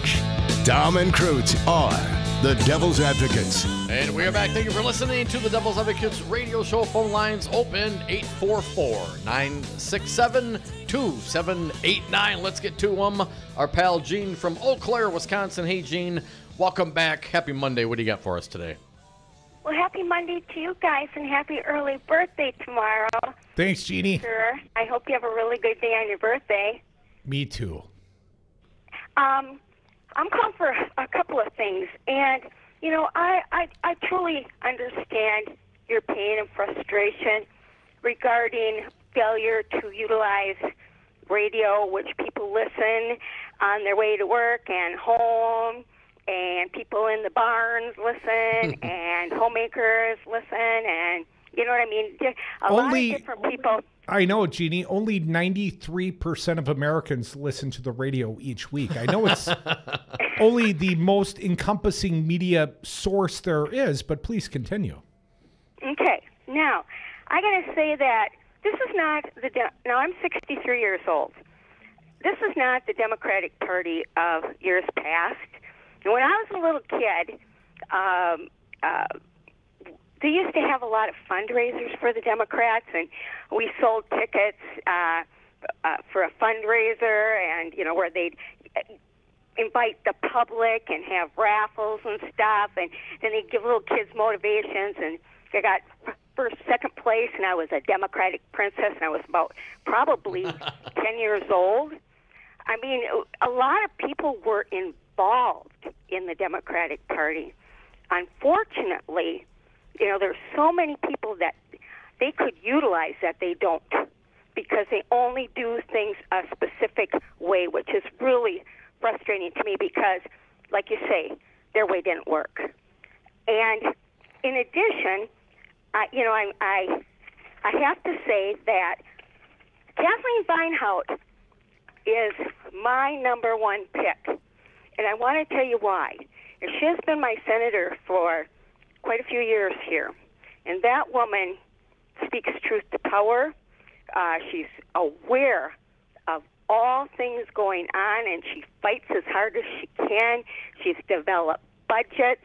She's stuck to her guns, and she really does care about the citizens in the state of Wisconsin. Well, Jeannie, I don't mean to be dismissive. Kathleen's a good friend of ours. We love us some Kathleen Beinhout, but you mentioned guns. She took a very unpopular gun vote, stood with all the Republicans, stood away from her caucus. She also has been criticized for her earlier stances on choice. Some feel like she hedged, that she didn't tell her true feelings, Jeannie. So, while I love me some Kathleen Beinhout, I think she has some true shortcomings that will be exposed if she makes it through the primary. Okay, that's fair. That's fair. I've never heard those before, and that's good to know. However, I try not to say mean things about my pal Kathleen. No. On our side of the state, where everybody has guns, hunters, shooters for fun, that type of thing. So I think, her stance on guns, and she's a hunter. My family's hunters. My sister was a hunter. And, so, we got to remember the differences, in the different areas and the stances our particular senator, has chosen. But Jeannie, here's some food for thought. Here's my thought. And you got a fine candidate from your neck of the woods, Dana Wachs. I know he feels like he's strong in the northern part of the state, but historically speaking, for all the outstate Dems talk, it's almost always a Dem from Milwaukee or Madison, because these two communities we cover with 1510 and 1580, Jeannie, this is where the majority of the Democratic voters live. Quickly, Dom, our pal Sue Happ, considering a run for Supreme Court in 2019. Shirley Abrahamson, the Chief Justice, now just Justice Abrahamson, going to retire after 40 years. I respect Sue Happ a lot. I am certainly going to encourage her candidacy. Hell, I want her to run for AG or governor or something. I've been pushing Sue Happ since the last time she won the primary for Attorney General in the state of Wisconsin. She should be our Attorney General. I think she would be a fine Wisconsin Supreme Court justice. I would support her candidacy wholeheartedly. 844-967-2789. Got a text in. Been voting in 42 for Ann Groves Lloyd. Love 1580 AM. All right, we got some love out there. Let's get some more callers in here. Pizza Box, you're up. What do you got for us today, Mike? Pizza. Oh, man, I'm feeling like De Niro. I actually went in and said something to somebody that needed to hear from me for a while. Listen, all this criticism coming from the Morning Joes and people about, proper etiquette and stuff, please stop. You guys give Trump 24/7. You're the ones who keep giving him and his crowd more to feed on. And I didn't see anybody getting upset in that entire crowd last night when Bob De Niro stepped up and said what? Hey, what you got a standing goal last night, Pizza Box. He's saying what we all want to say, just like the Trump people when they use the N-word and all their hate stuff. This is real stuff, though. This is properly applied. F Trump, man, you bet. I'm into it. Let's keep pounding that message. And you know what? Has he tweeted back against De Niro? Or does he need Morning Joe to fight his battles for him? What a tough guy, huh? What a wussy you are, Trump. You won't say nothing to De Niro. Hey, Mike, I know you're part of the Poor People's Campaign. What do you think of this voter's choice, this narrowing of the field to 4 McCabe, Malin Mitchell, Vinehout, and Kelda Royce? Well, I raged against it, and I thought it was the Democratic Party of Wisconsin. And you know what? Whoever's behind it. I don't like the idea, but I did see one of the governor candidates out of the 4 at the Poor People's Campaign today. Mike McCabe was there. And he wasn't, running around tooting his horn or anything. He was there supporting the crowd.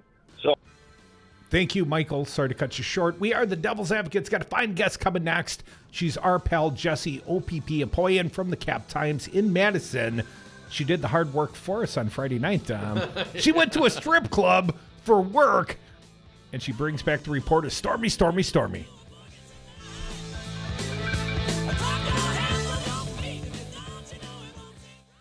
But this whole place sucks. That's right, it sucks. You concerned about speaking up at work? Do you feel like you have no say in your day-to-day work routine? Join Teamsters Local 344. Call 414-258-4545. Get a seat at the table. Join your brothers and sisters in negotiating for better wages, hours, and working conditions, and be part of the most powerful union in North America. Teamsters Local 344 covers sales and service throughout Southeast Wisconsin and package and airlines statewide. Contact Teamsters Local 344 at 414-258-4545 or at local344.org.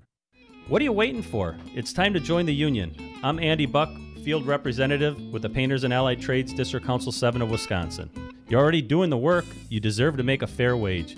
You work hard, but your body isn't going to last forever. Cash feels great in your hand, but having health insurance, a safe workplace, and a secure retirement gives you peace of mind. Join the union and make your job your career. Look us up online, Painters and Allied Trades of Wisconsin. If you're a painter, glazer, drywall finisher, start getting paid like it. Join the union. Businesses today thrive and survive with technology. At Five Nines, we provide businesses with the IT tools they need to stay relevant. We offer enterprise-level solutions at competitive prices. I'm Todd Stryker, President and CEO of Five Nines. Let us manage your IT so you can focus on more important things, like running your business. Check us out at 5nines.com. That's the number 5, NINES.com. Have a drink at Regano's Roman Coin. This neighborhood corner tavern is as classic as the street it occupies. Family owned and operated since 1966, Regano's Roman Coin is located in a former Pabst Tide House on historic Brady Street, serving an array of craft beers with a focus on Wisconsin breweries. Also, weekly drink specials, trivia on Wednesdays, seasonal sporting events, parties hosted for all occasions, and pet friendly. Open 11 a.m. Tuesday through Friday, 10 a.m. Saturday and Sunday, closed on Monday. Regano's Roman Coin, Milwaukee's pet friendly, cash only order and classic corner tavern. You are listening to 1510 a.m. WRRD Waukesha, Milwaukee, and 1580 a.m. WTTN Columbus, Wisconsin's Resistance Radio Network. The North Korea summit, G7 fallout. I'm Ann Cates. President Trump and North Korean leader Kim Jong-un are hours away from their summit, and the president has tweeted that we'll know soon whether or not a real deal can happen. Correspondent Jeff Seleny reports President Trump will depart Singapore earlier than scheduled. Now we know that he is planning to leave actually shortly after the summit. I am told by a U.S. official here this morning that the president made that switch because Kim Jong-un is planning to leave as well. He set his departure time shortly after the summit, so the U.S. also wanted to have a departure time in place. U.S. allies continue to condemn President Trump's refusal to sign a free trade communique drafted at the G7 meeting in Quebec.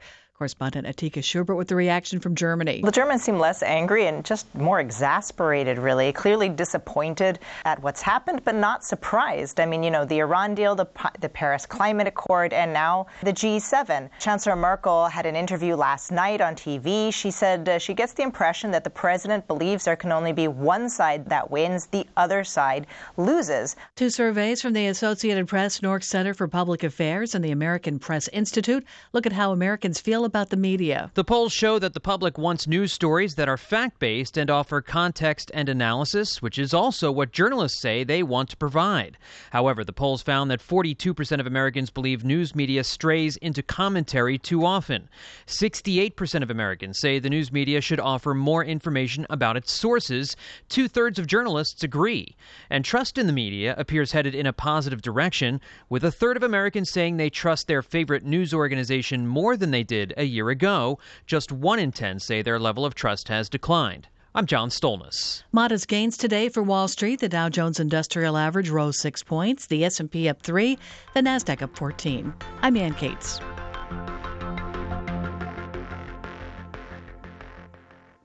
Here at Bounce Milwaukee, we not only want families and friends to build connections, we also want to grow those connections in our community. That's why every Wednesday night from 5 to 8 p.m., we host Refuel the Resistance. It's a great chance to have a drink in our arcade bar, try something from our fantastic restaurant, connect with progressive activists, and support local organizations. For more information about Bounce Milwaukee's Refuel the Resistance, visit us at bouncemilwaukee.com or call 414-312-4357. The Devil's Advocates. James Santel, he's a former U.S. attorney. He's our guest live on Brady. Once again, a pleasure to be with you, gentlemen, to talk about the latest news breaking as we speak. The FBI raided Michael Cohen, Trump's personal attorney, but once they got there, then they went back and got a more thorough warrant and said, we'll take everything. My first reaction is you need to teach criminal constitutional law. You've got it just right in terms of the process. They are kind of a big deal. This is a really big deal.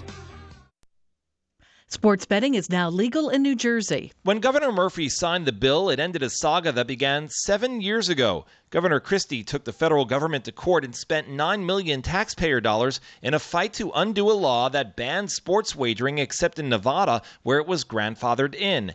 After the Supreme Court overturned the law, elected officials in New Jersey and several other states moved quickly with legislation to legalize sports betting. Now, Atlantic City casinos and places like Monmouth Racetrack will be able to take bets on all kinds of sporting events, from baseball games to World Cup soccer.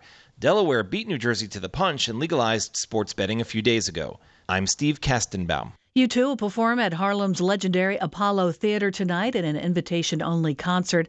Bono says taking the stage at the Apollo has been on his bucket list for years, and he's honored to be performing in the same venue as scores of music legends. I'm Ann Cates.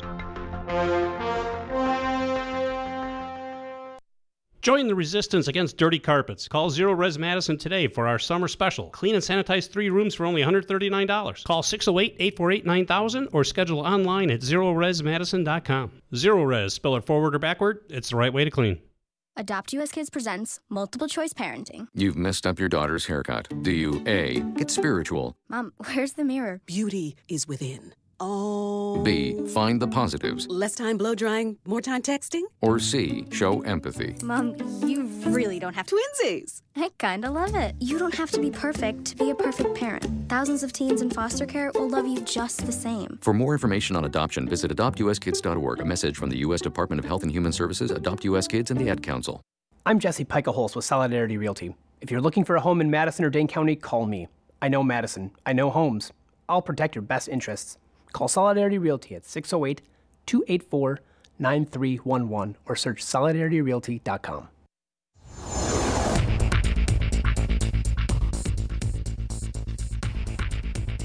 For Wisconsin's Resistance Radio Network, I'm Stu Daniels with your headlines. Tomorrow is Election Day in Wisconsin. Voters in the 1st Senate District and in the 42nd Assembly District will be going to the polls in a special election that Scott Walker tried to postpone. In the 1st Senate District, Democrat Caleb Frostman is facing Republican Andre Jacques. In the 42nd Assembly District, Democrat Ann Groves Lloyd will face Republican John Plummer and Independent Gene Rubenstein. And the Milwaukee Brewers have traded first baseman and outfielder Ji-Man Choi to Tampa Bay for infielder Brad Miller. Outside today, partly sunny, then mostly cloudy tonight, lows around 60 degrees. You're listening to Resistance Radio.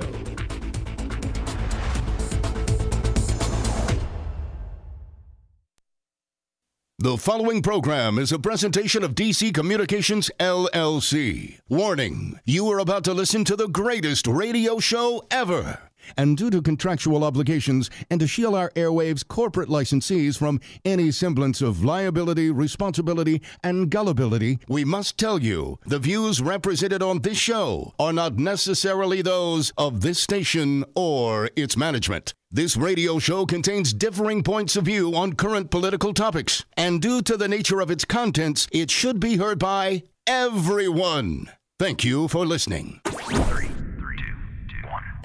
Now live from the heart of liberal Wisconsin, where the political party is just beginning, welcome to the Devil's Advocate Show. Best friends proving it's never personal, only politics. Please allow me to introduce myself. Now here are your hosts, Dom and Crute. Welcome back to the Devil's Advocates Radio Show. Dominic, we're sliding into the 5 o'clock happy hour, and I'm happy to announce our friend Jessie Opoien is live via phone. She's a fine journalist with the Cap Times. Jessie, welcome back to the big show. Oh, well, thank you for having me. Yeah, thank you, Jessie. Jessie, this is the very first time in my life I feel it necessary to apologize for not being at a strip club on Friday night. I know you were at the Silk in Middleton. I was not there. Jessie Opoien, what was the big occasion?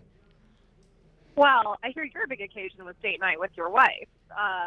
My big occasion for attending the event at Silk Madison was Stormy Daniels herself, the adult film star who is suing the president, was performing in our little local strip club. And how was the attendance that night, Jessie? Other than media like yourself, how many would you guess were in attendance? You know, I'm terrible at crowd estimates, but I can tell you it was packed. I don't know how many tickets they reserved for pre-sales, but I know that their pre-sale was sold out. All of the tables were full. The bar along the stage was full. There were a lot of people standing in between. I think it's safe to say that the place was pretty packed. And it wasn't just lecherous old men. It was many supportive women of all shapes, sizes, and ages. Jessie, I read your submission at the Cap Times over the weekend. Well written, but tell us about the crowd. Yeah, the crowd was, so I should say, this was my first time at a gentleman's club, so I don't know. I can't really be certain what the crowd would, yeah. Wow, indeed. okay. Well, you know, what better way to go than Stormy Daniels. So, yeah, so, you know, I can't speak to what the crowd would normally be like, but I can say there were a lot of people who were also there for their first time. So there were women, as you said, of all ages, women in their 20s, 30s, 70s, and everywhere in between.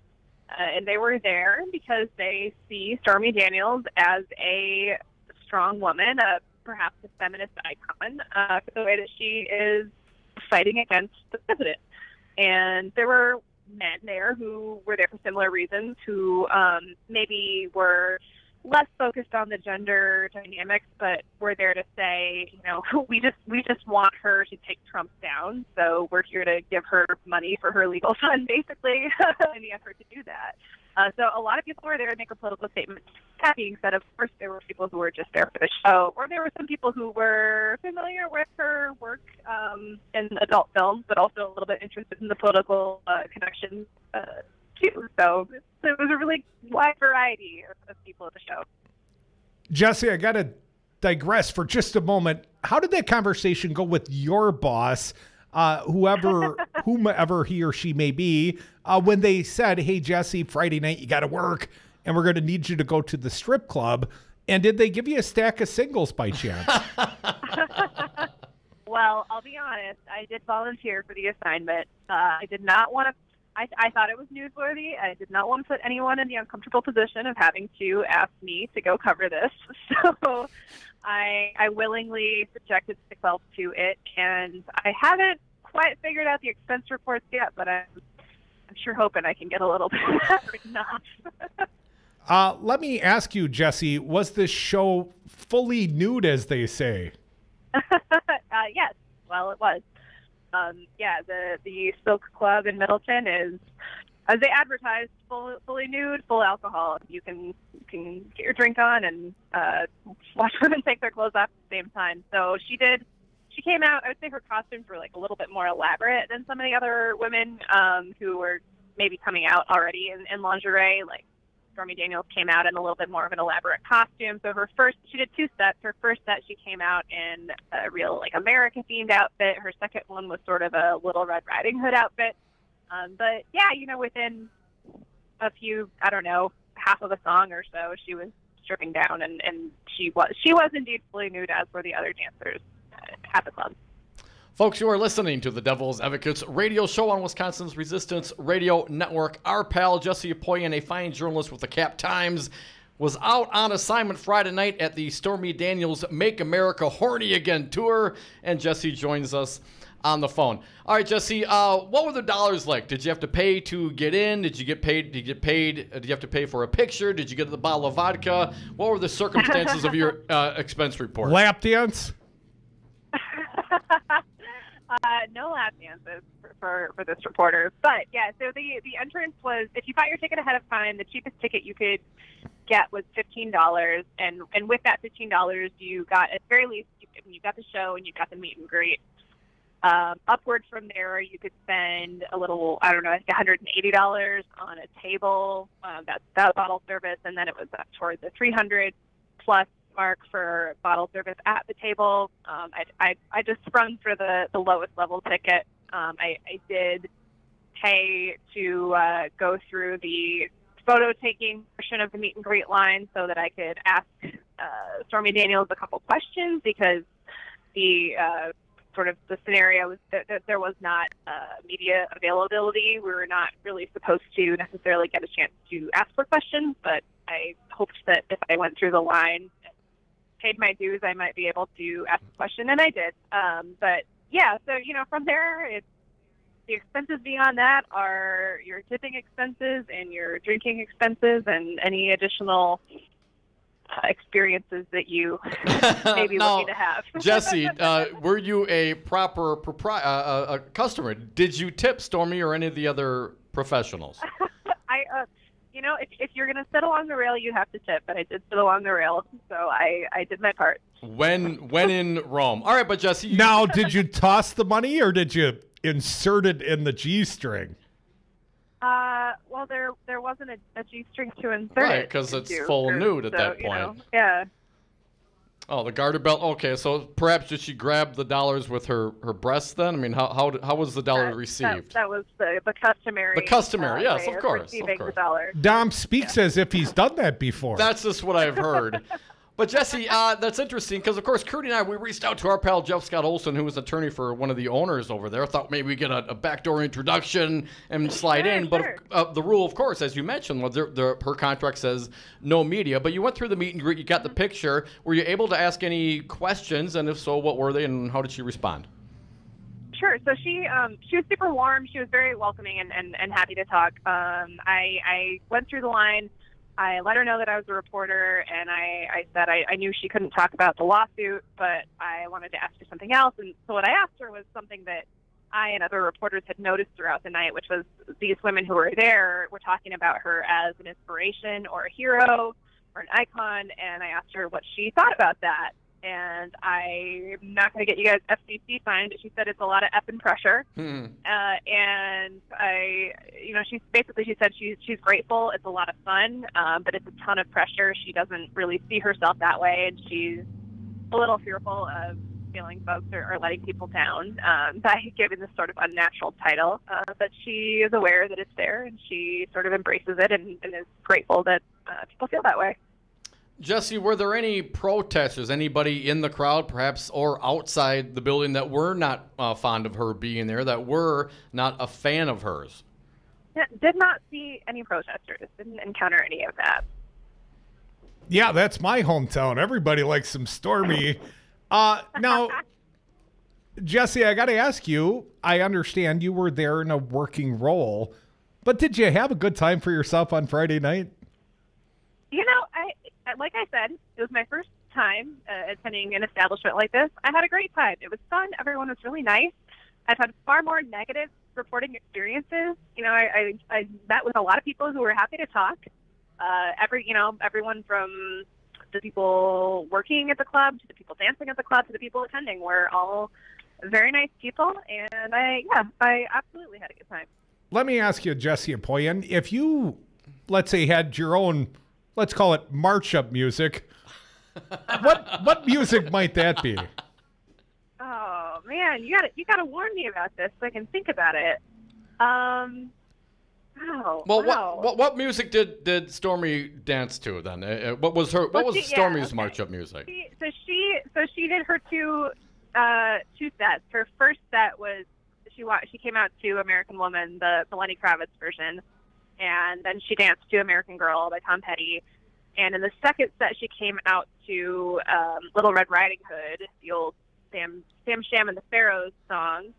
And then as she was stripped fully nude, she danced to Hungry Like the Wolf by Duran Duran. And that was the candle wax show part. That was the candle wax, yes. Yes, you're right. You did read that story. Yes. Yeah. Yeah.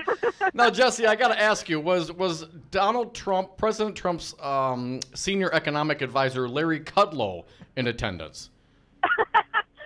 I did not see him. Because I saw there was a story about someone going to the bathroom, getting a bloody nose, and I know Kudlow was fiendishly involved in cocaine. I just thought maybe Larry was having a little too much fun.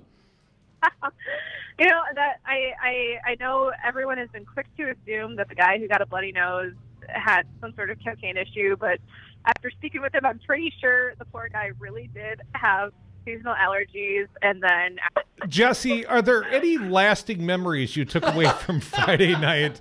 Any impressions that you'd like to share with our audience as we wrap this big interview up? Oh, goodness. Okay. A lot. And I'm not sure how many of them are suitable for the airwaves or for print. But the one that I did not include in the article, because I would just say, if you want a great summary, I think I put everything I could into my article. The one thing I didn't include, just for space reasons, is I was standing outside at one point, and there was a man standing in line talking about tweets that Emmanuel Macron had sent, and he was talking about this in a very earnest way about how these tweets conveyed something important politically. And just ahead of him in line was an older man wearing a T-shirt that said, "I'm not a gynecologist, but I'll take a look." And I felt like that really summed up just the spectrum of people who were attending this event. and from the regulars to those people who were purely there for political purposes. Well, Jesse, I am sorry. I must apologize that I was not there with you for either business or pleasurable reasons. But I am so glad you were there so we could embarrass you modestly and make you talk about it on the radio. Our pal. Thank you guys for going easy on me. Fine journalist Jessie Opoien. Thank you so much for joining us here on the Devil's Advocates today. Thanks, guys. Thank you, Jesse. Always a pleasure. It gives that moniker a whole new meaning, doesn't it? Yeah, it does. We are the Devil's Advocates. We'll open up the phone lines. Got a U.S. Congressman, my Congressman, Mark Pocan. You know, he's also from the Madison area. I wonder if he went down and saw Stormy this Friday night. We'll have to ask him at 5:30. Your call's next. 844-967-2789.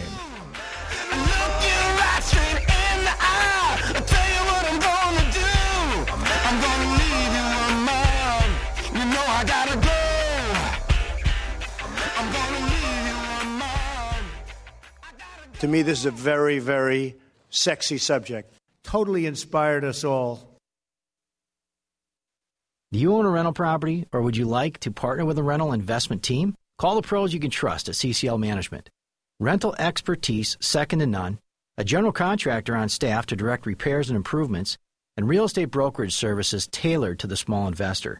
If you're ready to invest in rental property or just need professionals to manage your real estate portfolio, call us, CCL Management, at 608-833-0009 or visit us on the web at cclmanagement.com. I'm afraid right now for the future of my children's generation and those to come. In this age of mass school shootings, Wisconsin Governor Scott Walker offers the same bold agenda of the National Rifle Association. Make sure you remember in your thoughts and more importantly in your prayers. While Walker offers platitudes, he blocks meaningful gun safety legislation. It's really an honor to work with the NRA not only in my state but across the country. And I'm proud of my A+ ranking as a governor. Walker weakened the gun laws in Wisconsin, and then he got $3.5 million worth of NRA support. There have been men and women of courage who've been willing to stand up and think more about the future of their children and their grandchildren than they thought about their own futures. Scott Walker, you are not one of them. This message was paid for by the People for People Corporation. Donate online at p4ppc.org, p4ppc.org. Donna from Louisiana. The storm just hit, and we went from donating to the food bank to needing it. Hunger is a story we can end. End it at feedingamerica.org. Brought to you by Feeding America and the Ad Council. Join the resistance against dirty carpets. Call Zero Res Madison today for our summer special. Clean and sanitize 3 rooms for only $139. Call 608-848-9000 or schedule online at zeroresmadison.com. Zero Res, spell it forward or backward, it's the right way to clean. J.D. Davis Funeral Home, located at 4803 West Burlott Street, is dedicated, dignified, and distinguished in serving you in your time of need. Direct cremation specials starting at a very low cost of $595. That does not include cremation permit or crematory fee. Traditional funeral packages starting at $1,995 with a 20-gauge metal casket included. Title 19, Milwaukee County General Assistance accepted. Call today, 414-444-8300. Only in the forest can you see this. And this. And this. But nothing beats the moment you see that. Cool! That's your child's eyes opening up to a world of possibilities. I didn't know it could do that! Because one trip to the forest can spark a world of difference. There are some moments only the forest can inspire. Find yours at discovertheforest.org. Learn about forests near you and discover cool things to do when you go, like hiking, canoeing, fishing, or camping. Or create your own adventure with family and friends, and you might just see this. Your moment's out there. Find it at discovertheforest.org. That's discovertheforest.org. Brought to you by the U.S. Forest Service and the Ad Council. It's a lot easier to measure how many times students use a semicolon correctly in an essay. Educated educators talking education. Than it is to measure how many wonderful ideas are in that essay. Busted Pencils. There is no teacher shortage. With Dr. Tim Slecker. There is a teacher exodus. Featuring Matt Damon's mom. You want to know what my mom would say? We've had an intrusion into education. Busted Pencils Radio, Saturdays at 11 on Resistance Radio. Now welcoming to the stage, Dom and Cruz. They are the Devil's Advocates. They're going to rock your world. And we are back. Thank you for listening to the Devil's Advocates radio show on Wisconsin's Resistance Radio Network. You can join us on the phones, 844-967-2789. If you're watching on the Facebook live stream, Dom's stripping right now. Let's get to the phones. Pete from Milwaukee, you're up. Happy Monday, Pete. Thanks for calling. What do you got? Well, what I've got, I think, just an idea on how to combat the money situation in this state. These candidates from the Democratic Party and whatnot do not have any money. Instead of asking people over and over again for money they're not going to get, they should just resign themselves to the fact that they have boots on the ground, plenty of boots on the ground, and that they should use these boots on the ground, and they should get out their ideas that way or else through the internet or whatever. You don't have to have a lot of money to put your ideas down on paper and copy them and bring them to the people's doors and do it that way. Kind of a guerrilla-type campaign. Well, that's called canvassing, Pete. I would also encourage a little mass messaging through the radio. Radio is very affordable. And don't get boonswoggled that the Democrats don't have any money. I would point towards Hillary Clinton. What, she have $1 billion?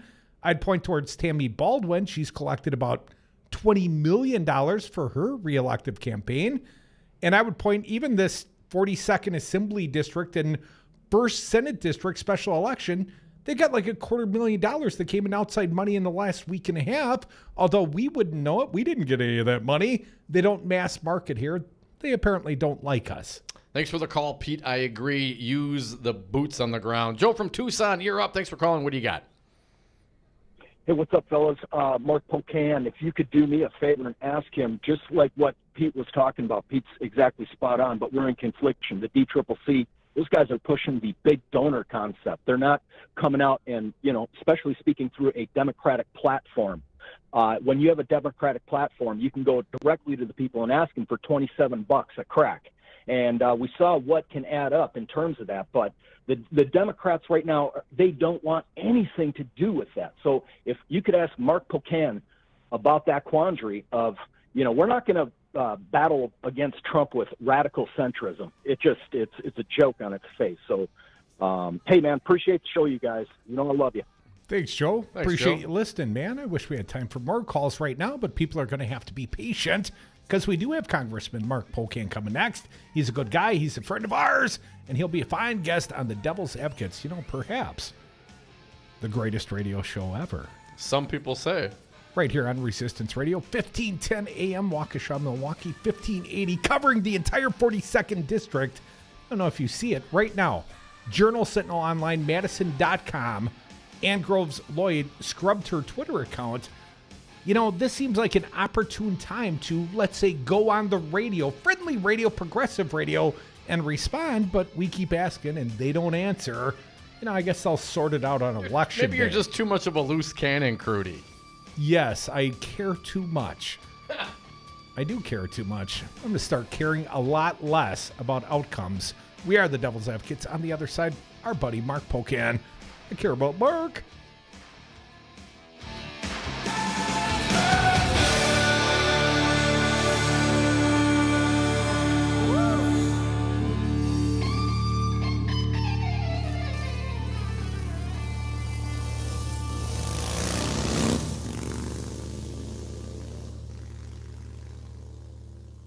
There is nobody that respects women more than I do.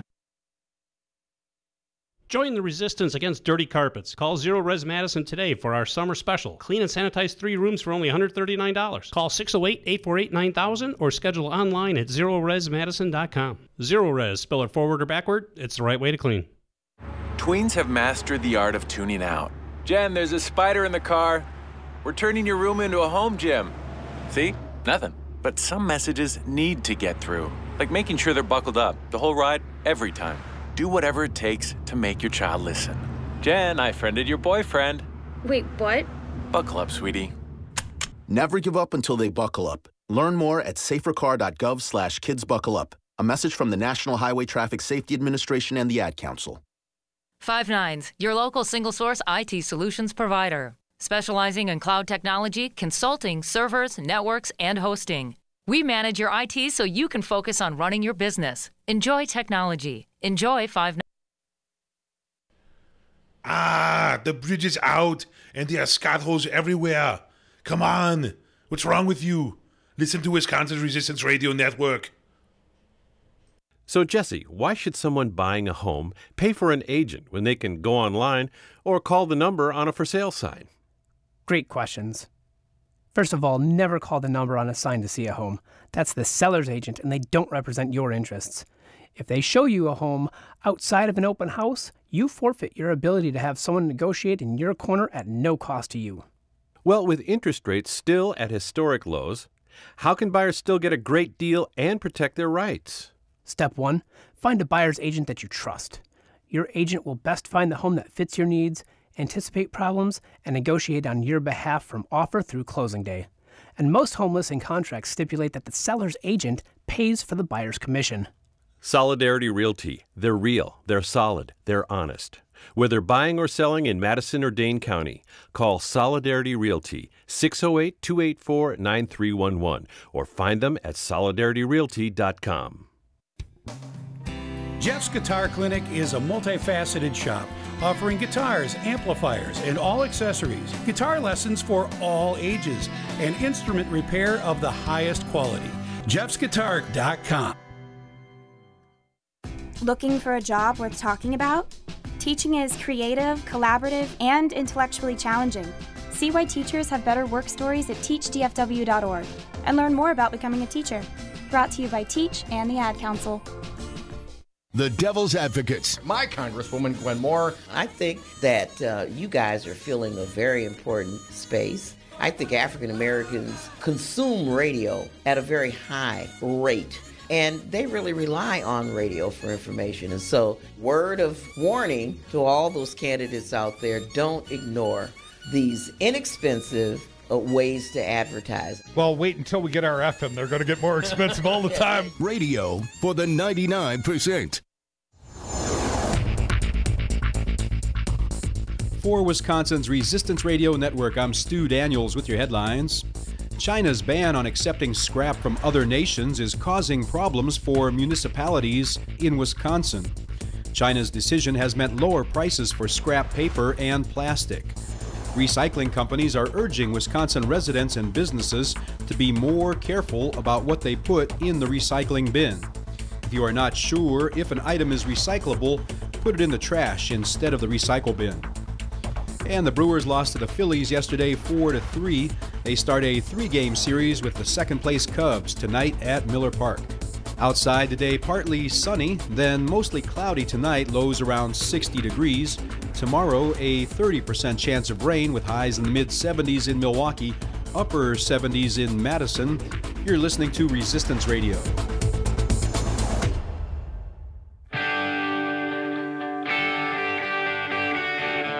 The Devil's Advocates, making radio great again.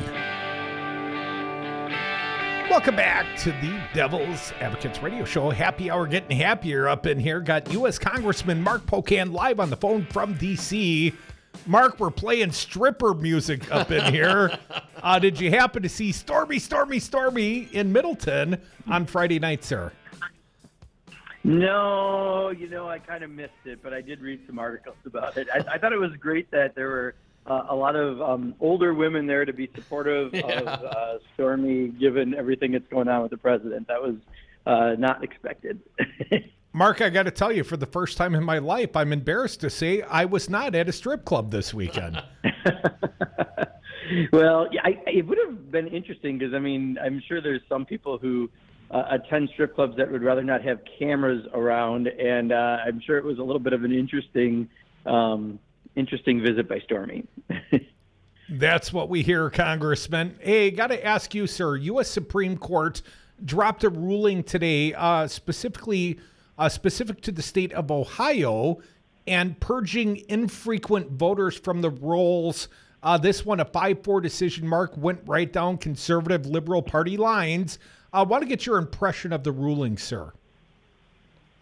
Well, this is the problem we've had with, all sorts of attempts in Wisconsin and other states to make it harder for people to vote. The whole idea is you have a vibrant democracy when people can easily participate in that democracy. And the more barriers you put up, the less likely you are to have a democracy. And, this gave a pretty low bar for them to try to check to see if someone's a voter before they drop them. And, I agree with the minority in the court that thought it was a very bad idea.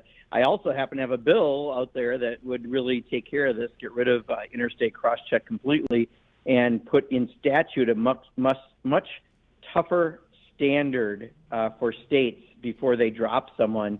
And, I'm hoping that might get a little more attention given this Supreme Court decision.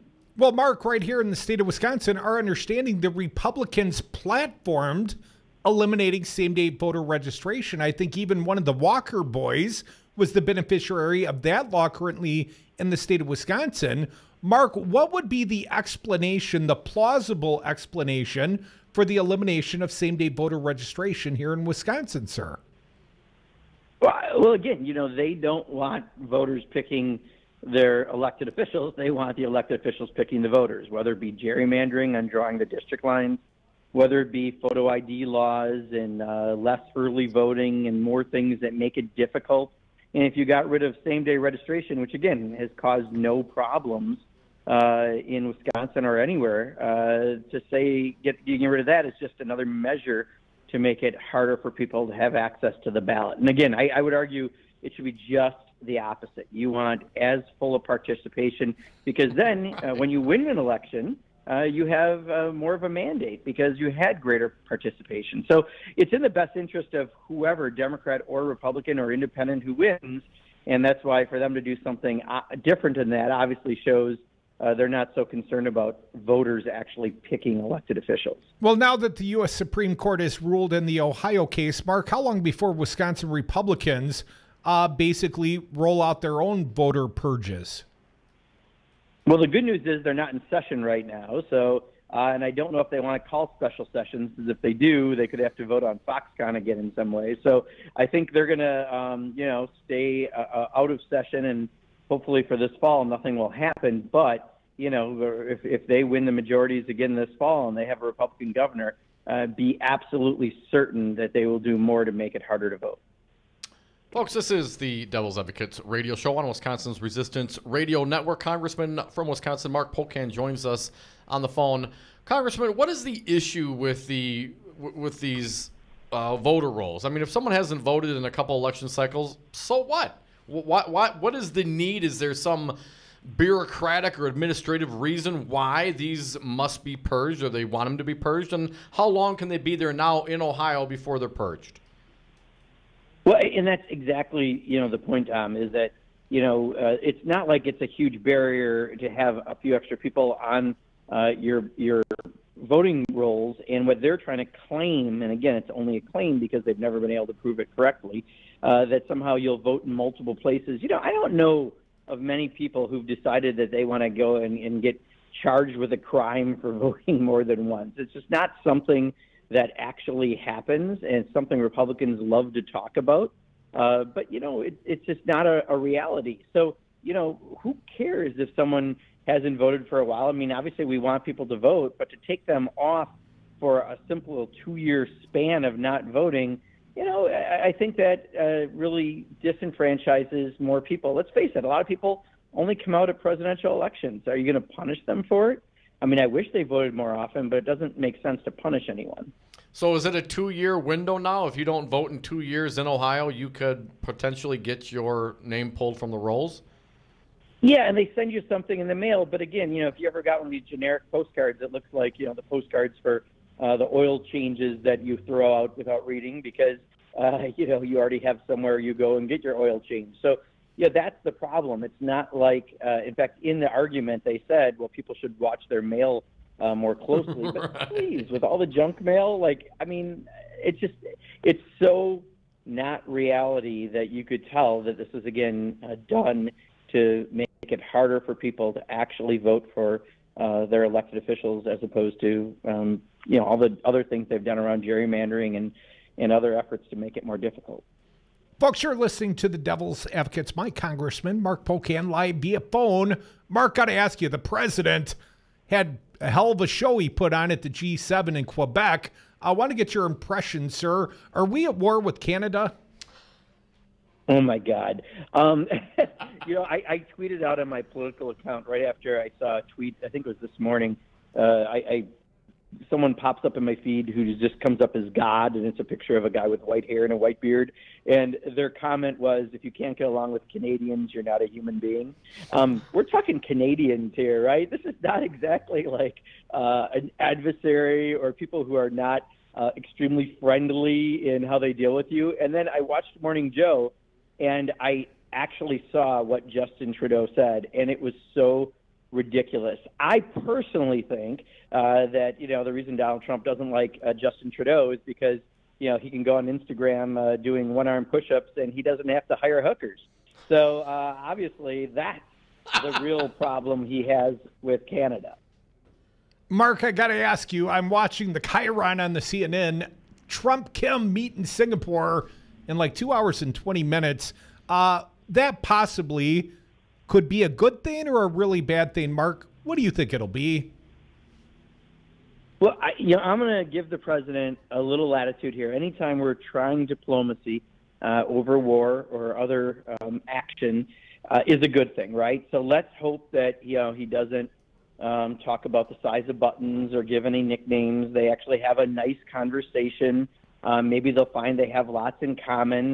They watch the same TV shows. I don't know, but it's an attempt of something, and I think that's positive. Now, hopefully he doesn't give away too much in the hopes of a Nobel Prize, because we saw how much during one of his forums he loved when the people yelled out to him Nobel. You watched him just smile in a way you never see him smile. So hopefully he doesn't do anything stupid. He hasn't done a lot of preparation for this. He said he could read a person in a minute. I don't know if that's exactly the best thing going into this, but let's give him credit for at least trying diplomacy. Let's wish for the best. Let's hope there are good advisors around him. And, maybe we'll come out of this thing in a better place, and that would be good. But, Mark, when you say diplomacy, that does imply some sort of preparation. We know that Trump's not going to prepare, has not prepared, is going to wing it, go with attitude. I mean, 1 minute, sir? That doesn't work in sex, and it doesn't work in world diplomacy. I think he's going to be a failure at both, Mark. Well, let's put it this way. There's a lot of other people who have read a few things and done a little bit of homework, and they've been having conversations leading into this. So, my hopes are that, Kim Jong-un really, really wants to have something out of this. He needs to get this done. Really, if we're smart, we'll know that going into it. I think the problem is Donald Trump also really, really wants to get something out of this. So, but I think there's enough other people in preparation that, this could turn out to be good. So I'm not just writing it off because Donald Trump's doing it. The fact that he's doing something with diplomacy should be recognized and appreciated. Hey, Mark, I want to turn it back domestically. Today is the first day of the FCC's repeal of net neutrality goes into effect. I'm still on your Twitter feed, Mark. Haven't seen much happen yet. What do you think is going to happen? What are your concerns, and what do you hope to accomplish in this regard going forward? Yeah, so, the Senate was able to pass a vote to try to overturn it. Now it's up to the House. Last week, we were whipping anyone in the Progressive Caucus that hadn't signed on yet, and I think almost everyone we whipped did get on. So we're trying to make sure we get as many Democrats on as possible. It would be great if we got some Republicans on, because we have to have that for a discharge petition to pass. So, we're hoping that efforts that are out there are working to get some Republicans to sign a discharge petition to force a vote. Paul Ryan certainly won't do it.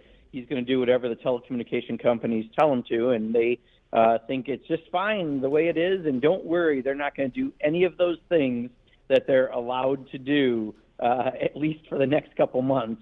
And then, very quickly they'll do things like have fast lanes on the internet for some businesses, not others. They'll be able to block sites if they want to, and suddenly we're not going to have a free and open internet. So, this is an issue where last time I looked, we had 12,983 contacts against the decision that happened. I had no one on the other side until I had a local telecommunications lobbyist come into my office in D.C. He has to be recorded. So now it is 12,983 to 1. But this is pretty common in districts across the country. No one who's a real person actually supports these actions. Mark, last time we spoke about discharge petitions, the topic was DACA. My understanding is Speaker Paul Ryan made a big promise. He was going to bring forth meaningful legislation as soon as tomorrow. Mark, has there been any draft bills circulated as far as you know? No, they had a meeting and they spent hours and they were supposed to have a draft at it. Now they're talking about a draft. I mean, Paul Ryan is like the classic wimpy character from Popeye. He'll gladly pay you Tuesday for a hamburger today. He'll gladly avoid having to take this issue up if we just draft something, and he's going to keep trying to buy time and buy time and buy time. Bottom line is he's not in control of his caucus. He gave the car keys to the crazies, the Tea Party in his caucus, the moderates that want to get something done, and there are 50 Republicans that have either signed on to legislation or letters to try to fix DACA. We're only 2 Republicans shy of forcing a discharge petition. So I think if something doesn't get put on paper very quickly, we will have opportunities to pick up 2 more Republicans. And, this is another issue where just, again, Paul Ryan has showed a complete lack of understanding and leadership. Well, unfortunately, Congressman, we're about out of time, but I got one last thought for you. As you tweet going forward, please consider using Minuteman to describe Donald J. Trump. I try not to use the little nicknames, but, we'll see how he does. Again, this is one where, we all have great reason to believe he will screw it up because most everything he screws up. But at least you got to go into it saying, we're doing diplomacy. This is something positive. And just like when a dog pees in the house and you convince the dog to quit peeing in the house, you give positive reinforcement. I think the president deserves some positive reinforcement. I think we just rub his nose in it, Mark. Although, if you believe the Steele dossier, he might enjoy that, sir. Mark Pocan, I'll let you not comment on my latest. Mark, thank you so much for joining us here today on the Devil's Advocates Radio Show. Hey, thanks so much, guys. Appreciate it. Thank you, Mark. Folks, we'll give you time from here to getting home at 844-967-2789. We go to the phones next.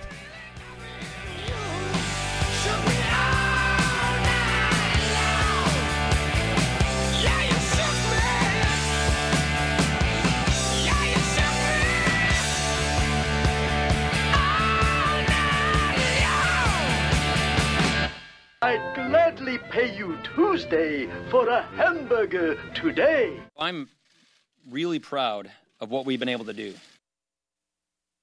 Hey folks, sexy liberal Stephanie Miller here. Most new Wisconsin jobs are in Dane County, it's true. Some of my listeners are relocating to Madison. Many already commute there. When asked where to turn for a trusted real estate team that understands Madison, I say the same thing. Solidarity Realty. They help you through the process and protect your consumer rights.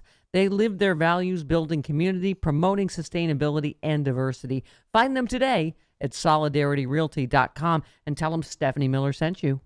Have a drink at Regano's Roman Coin. This neighborhood corner tavern is as classic as the street it occupies. Family owned and operated since 1966, Regano's Roman Coin is located in a former Pabst Tide House on historic Brady Street, serving an array of craft beers with a focus on Wisconsin breweries. Also, weekly drink specials, trivia on Wednesdays, seasonal sporting events, parties hosted for all occasions, and pet friendly. Open 11 a.m. Tuesday through Friday, 10 a.m. Saturday and Sunday, closed on Monday. Regano's Roman Coin, Milwaukee's pet friendly, cash only order and classic corner tavern. On marijuana, unfortunately, as a public health issue and a public safety issue, I've opposed that. Dr. Sanjay Gupta, how can medical marijuana help those addicted to opioids? There's three big things. There's clear consensus now that cannabis can treat pain. That is not an opinion. That is a consensus conclusion by big scientific bodies like the National Academy of Science. We also know that it can help treat the withdrawal symptoms of opioids. People, they don't want to be on enemy anymore. They want to quit, but they develop the terrible withdrawal symptoms. And now we have evidence that it can actually help heal the part of the brain that is diseased in someone who's an opioid addict. If you had to start from scratch and design a substance to help lead us out of the opioid epidemic, like in a lab, it would probably look very much like cannabis. Call Governor Scott Walker at 608-266-1212. Tell him good people do smoke marijuana. This message was paid for by the People for People Corporation. Donate online at p4ppc.org, p4ppc.org. Brad Zog, owner of Zero Res Madison. Brad, why should people use Zero Res Madison? Why wouldn't you clean your carpets like this? We've got a patented system. We also do another step that most people don't do. We have a double rotating brush machine that we use when we pre-treat the carpet. So this helps dig up any of that stuff that's deeper in your carpet that the vacuum doesn't get. We're going to provide that intermediary step before we clean with our empowered water. Call Zero Res today, 608-848-9000. Zero Res. Spell it forward or backward. It's the right way to clean. Hi, I'm Becky from Bounce Milwaukee, and I want to be the first to invite you to our newest attraction, axe throwing at Fling Milwaukee. Bring your friends, date, co-workers, or family to experience the rush of throwing axes at Milwaukee's first indoor throwing arena. Open 6 days a week for corporate team building, bachelor and bachelorette parties, date night, or just a fun night out. More information at flingmilwaukee.com or 414-312-4357. What are you waiting for? It's time to join the union. I'm Andy Buck, field representative with the Painters and Allied Trades District Council 7 of Wisconsin. You're already doing the work. You deserve to make a fair wage. You work hard, but your body isn't going to last forever. Cash feels great in your hand, but having health insurance, a safe workplace, and a secure retirement gives you peace of mind. Join the union and make your job your career. Look us up online, Painters and Allied Trades of Wisconsin. If you're a painter, glazer, drywall finisher, start getting paid like it. Join the union. The Resistance is live 7 days a week here on 1510 AM WRRD, Wisconsin's Resistance Radio. Tune in Sundays for Meet the Press with Chuck Todd from 11 a.m. to noon. Then it's the Jeff Santos Show, kicking ass for the middle class from 12 to 3 p.m. And Citizen Action's Battleground Wisconsin rages from 3 to 4 p.m. Get your groove on with Stu Man PM, politics and music, 4 to 6 p.m. with Stu Daniels. Always streaming at newstalk1510am.com, Wisconsin's Resistance Radio. You're listening to the radio show your mother warned you about. Tom and Kreutz are the Devil's Advocates. And we're back. Thank you for listening to the Devil's Advocates radio show. Last segment of the day. So if you got something to say, now's the time. 844-967-2789. Dominic, I want to thank our most recent guest to find one, Congressman Mark Pocan. I want to point out the Minuteman, Donald Trump. Donald, yes. The news reporting he's going to meet with Kim Jong-un with only interpreters. But then I also see a news article. The worm is there. Dennis Rodman has arrived. And I must assume he is the voice of reason. And he will soon be backed up by Gary Busey and Meatloaf. What, Bill Lambier was busy? We're Americans, bitch. Bitch. 844-967-2789. Bitches. Paul, you're up. Thanks for calling. What do you got today? Hey, that Sue Half, she's pretty cool. Actually, she does ride a Harley Davidson. Not like Scott Hole, it just sits on it for a picture. Yeah, and, Sky King. Yeah, his little motorcycle, Paul. Yeah, that's it. That's a great commercial, by the way. I laugh every time I hear it. That's the one good thing Trump has done. Hey, this Ann Lloyd Gross, you never ran any ads on 1580. I'm surprised at that. Yeah, me too. I mean, that's hell, it'd be nice if she could have just come around for free and been an interview subject. But other than the day she declared, we asked like 4 or 5 times, Paul. We're done asking. It's like Tammy Baldwin's campaign. We're done asking. We don't care. It's not our job to get these people elected. It's our job to do a little radio show. And if they don't want the lift, if they don't want to use the platform, if they're scared, then we're done asking, Paul. Well, they should use your station because you guys get the word out there. And there's a lot of people middle up like me that enjoy listening to your show and all your shows, in fact, because you guys get the word out. Hey, I'm going to end it today. Hey, in case I don't talk to you tomorrow, I have a happy birthday tomorrow. Thanks, man. And one other thing about Trump, if we have a real crisis, is anybody come to our aid with this dumb ass running this country? Do we have any hope of anybody coming? Like, God forbid, but let's say another 9/11 or something like that. Hey, thanks for taking my call.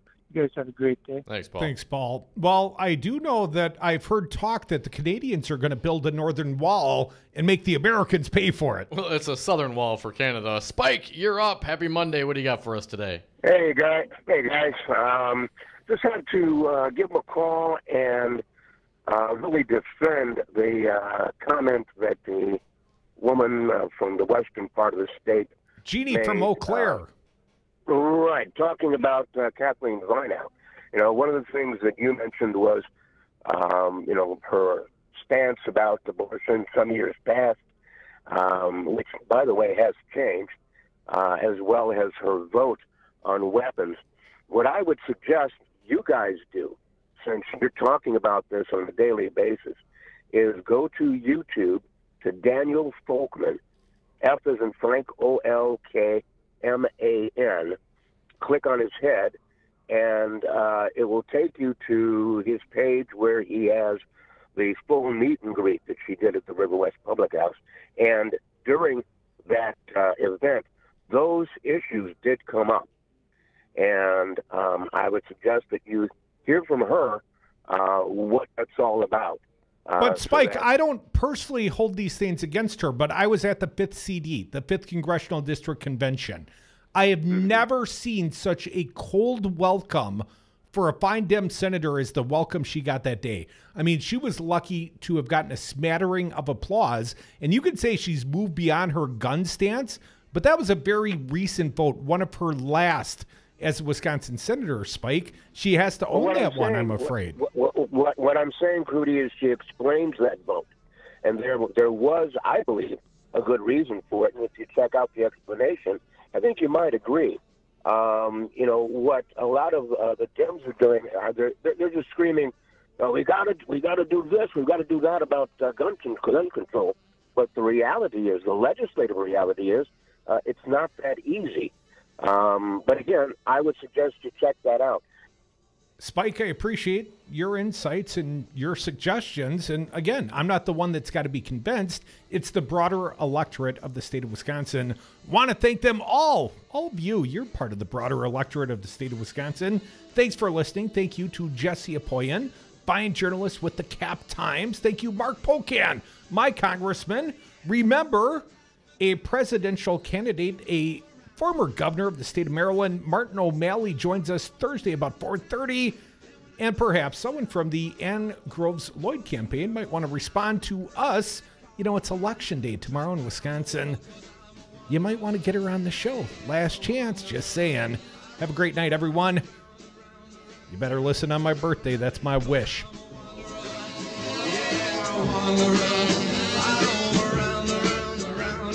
I said I've been preparing all my life.